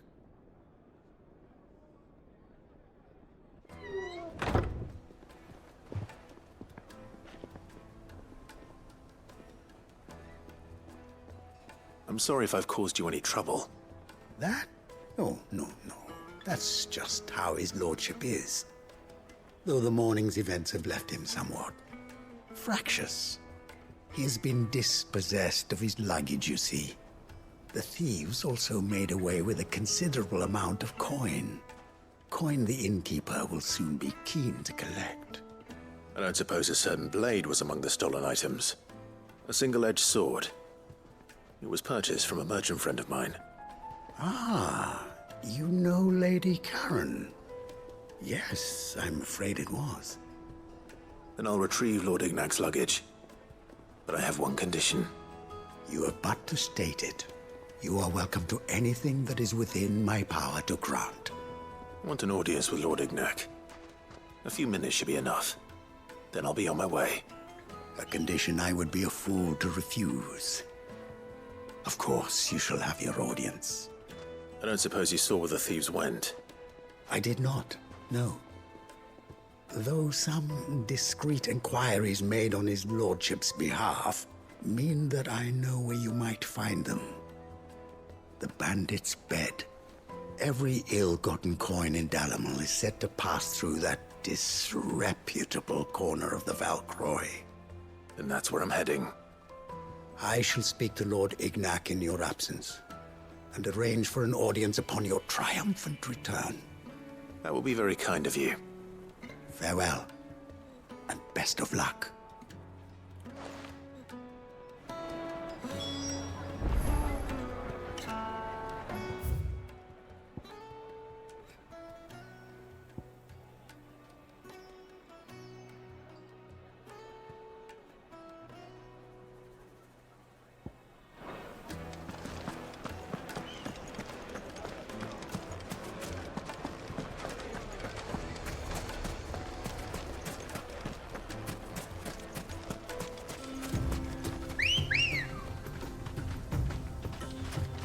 Let's go.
We've got company! Come on, lads, let's tear the bastard's head off!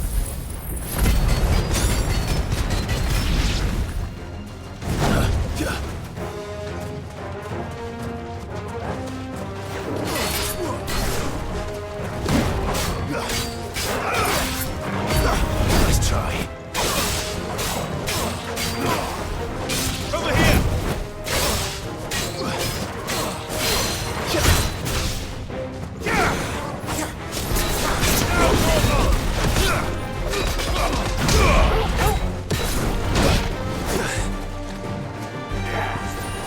Nice try.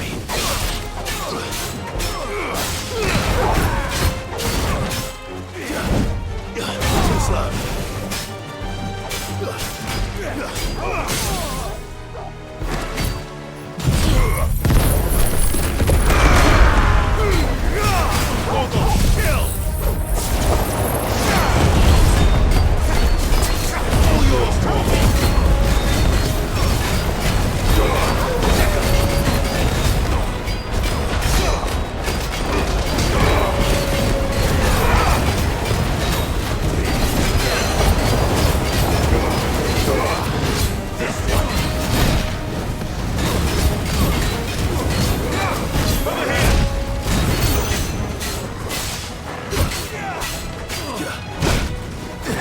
I'm hurt, Torgal. This way. Now, Torgal!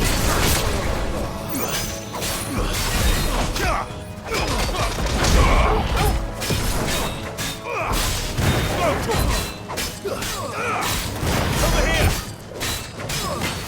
Attack!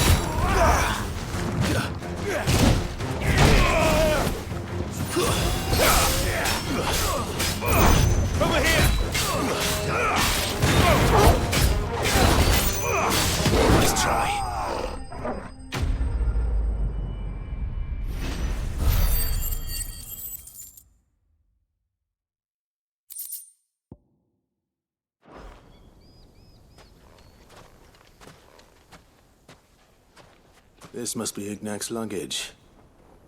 Nothing seems to be damaged. All right. Let's get it back to Dalamil.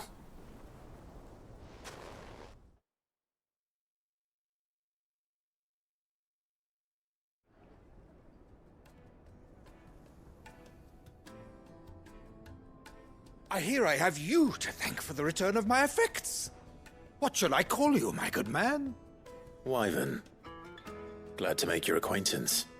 A formidable name indeed. Well, Wyvern, I appear to be in your debt. Redeem here tells me you wished for an audience. Is that all? A few moments of your time should suffice, yes. You're a peculiar fellow, Wyvern. All right, speak. Master Wyvern was wondering if you could tell him about a certain single-edged sword you recently acquired. Oh, a true work of art, that one. Karen drove me hard on the price, but I would have sold her Radim here to get my hands on that sword. It was made in the Outer Isles, far beyond the Twins, and is used exclusively by the practitioners of a unique school of swordsmanship. They believe no combat should ever exceed a single strike, and hone their blades to such perfection that none ever does. Each sword is made for that one perfect stroke, and for that stroke only. They crack upon a second blow. There's a brutal sort of beauty to it, really. But how do they hone such an edge? Fine question. Why, they use a whetstone, of course. Whetstones, rather. A whole array of them, ranging from the coarse to the fine. 10,000 licks with the sharpening stone, then 10,000 more. But it is the final stone which lends the blade its legendary sharpness. A mineral quite foreign to this great realm of ours. And that is the key. The secret ingredient. Wyvern, it occurs to me that my little lecture is hardly equal to services rendered. Take this, together with my regards. The very stone of which I spoke, far rarer among collectors than even the blade itself, and a far more fitting payment. Thank you.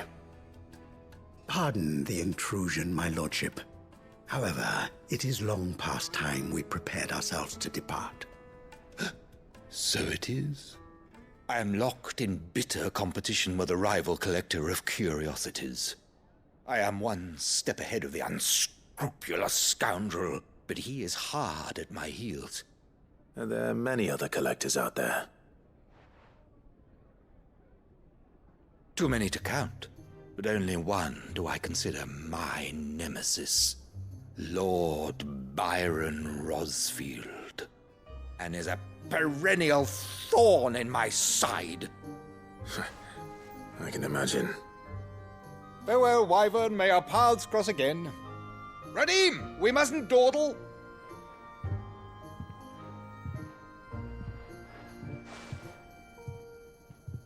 I think his lordship is rather taken with you, Master Wyvern. Thank you again for your assistance. Coming, my lordship. I'll be right there.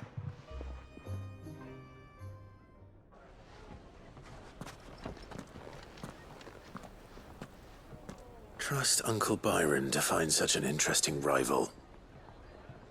Now, let's see what Blackthorn makes of this whetstone, shall we?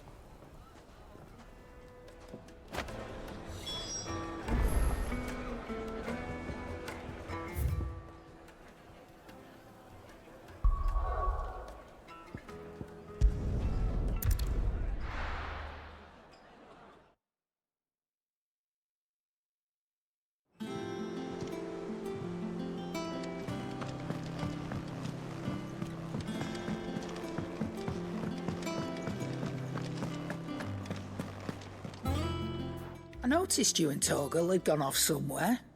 Take him for a walk, did you? You could say that.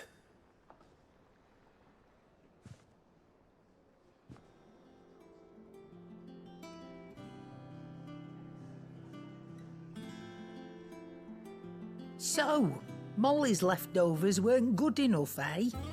That'll teach me for treating you like you're still a pup. All right, no need to shout. Now we know what you're after, I can see about getting some in.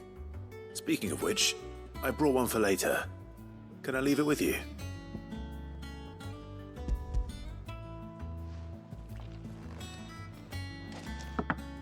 You can, eh?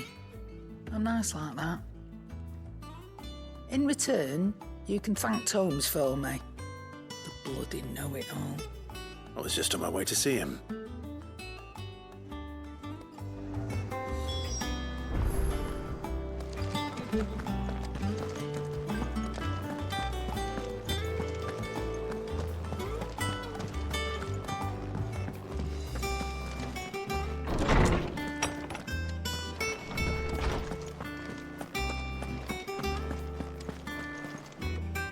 Ah, Clive. Were you able to locate your quarry? We were indeed, Lawsman. You pointed us in exactly the right direction. And Torgal's been a very happy hound ever since. Very good, very good.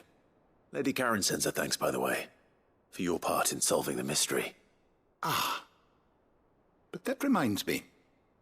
After your last visit, I found myself pondering Torgal's talents. Do you recall our conversation concerning Lady Jill's role in Torgal's transformation? About how she somehow woke the power within him. Precisely that. A reasonable conclusion, I thought. But one which raised certain questions in my mind. You see, the Fenrir of legend served Shiva and Shiva alone. And while the powers attributed to him are certainly impressive, the records imply they are somewhat different in nature to those you described Torgal as having used. What are you suggesting? That Torgal may be the beneficiary of more than one icon's power. Consider that in addition to Lady Jill, he has served as a loyal companion to you, your brother, and even the late Cid. In short, the icons hitherto near at hand, or should I say at paw, have been diverse and plenty. And that number has only grown as the realm's dominance have fallen to your sword. One can but speculate as to how all of this has affected Torgal. He has seemed more fierce of late. And if I am not mistaken, he will grow fiercer still. We are fortunate indeed to be able to count him amongst our allies and not our adversaries. Oh, he's more than an ally. He's a friend.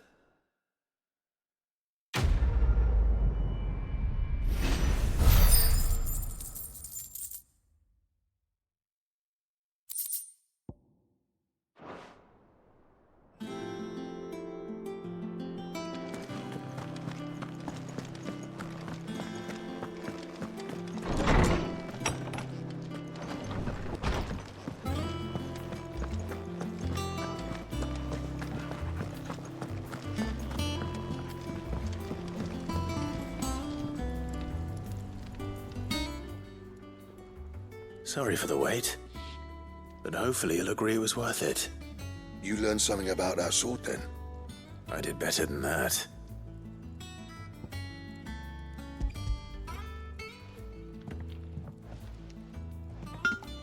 A whetstone? Yes, but not one you'll find anywhere in Valisthea.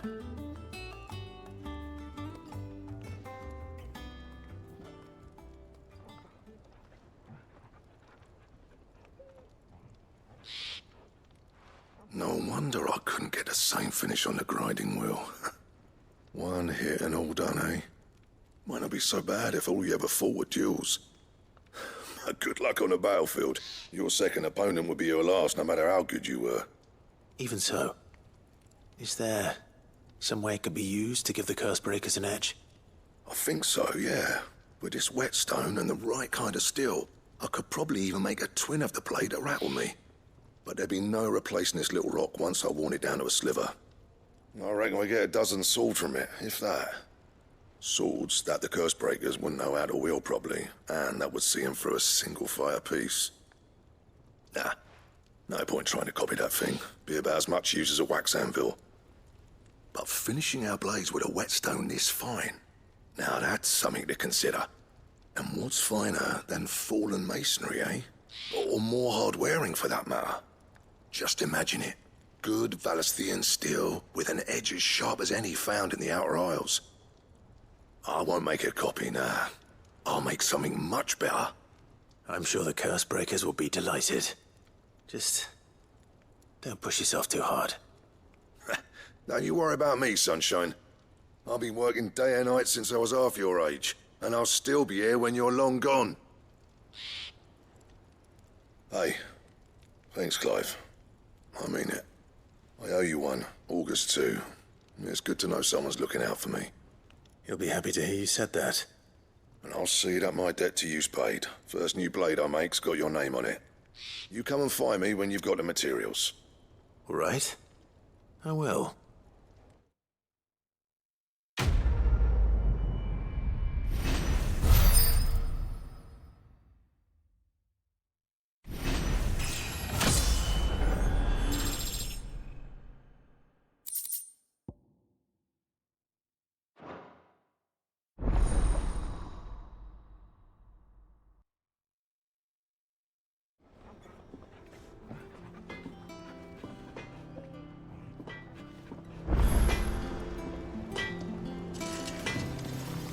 What do you need? Not saying fortune, do you?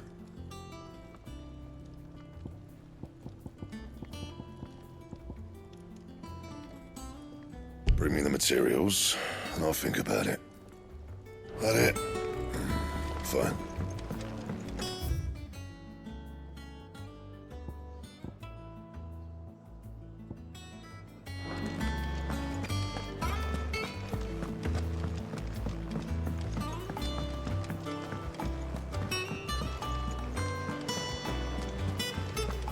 Is that the thing Tomes helped? Mid told me she was building a ship.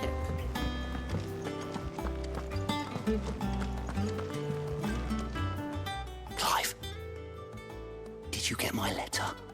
That's why I'm here. Shh. Otto might be listening. Is this better? A little. Listen. I've some bad news. It turns out the Hideaway may be slightly behind in its payment to certain lenders, and it may be my fault. But I swear to the goddess, I thought I had the numbers square. Sadly, that square turned out to be more of a circle. 0, you might say. I can straighten it out, I swear, but it's gonna take some time, and I'm gonna need help keeping it from Otto. Bit late for that, I'd say. There you are! What a surprise! So let me get this straight. You forget to pay our lenders what they're due, and instead of coming straight to me, you get Clive to come to you. And I hope he'll dig you out of the hole you've dug for yourself. Clive, the man in charge of the place you've been cheerfully trying to bankrupt. And you thought this was a cunning plan. Why? Well, who needs paying? Oh, just Martha. And the Dame. And, well, Lady Karen. But only 500 talents. We owe 3 of our most trusted friends 5 million gil. Each. 5 million each. They lent us the bulk of the money we used to rebuild the Hideaway, you see, and, well, I must have made some sort of oversight. Those ledgers were my responsibility, and it was my decision to entrust them to you. This is my fault. Do we have that much to hand? I can always ask my uncle. No, we don't. And no, you won't. We've lightened Lord Rosfield's purse enough. After the king's ransom we had off him, he deserves better than to see our begging bowl. Besides, we'll need to learn to stand on our own if we're gonna make this work. All right. But that doesn't mean you have to shoulder the burden yourself. Is there anything I can do to help? There might be. How'd you fancy taking these to Martha and the Dame? Rocks. Rocks, he says. Worth 1,000 talents apiece, these are. A little something Sid and I set aside for when times got lean. And I reckon 15 million in overdue debt probably qualifies. I just hope our associates' eyes are a bit more discerning than yours. I'm sure there will be. Should be me making the rounds, really. But you know how it is with this place. Orders to bark, arses to wipe, and all that. I know. Which is why I don't mind going in your place. Go. Do you know why I only gave Master Clive here 2 star rubies? Because you'd rather Lady Karen killed me. Because I'd rather Lady Karen killed you. Yes. Well, I suppose this is goodbye then. Don't worry. I'm sure Karen will understand. Really? Do you think so? No, I don't.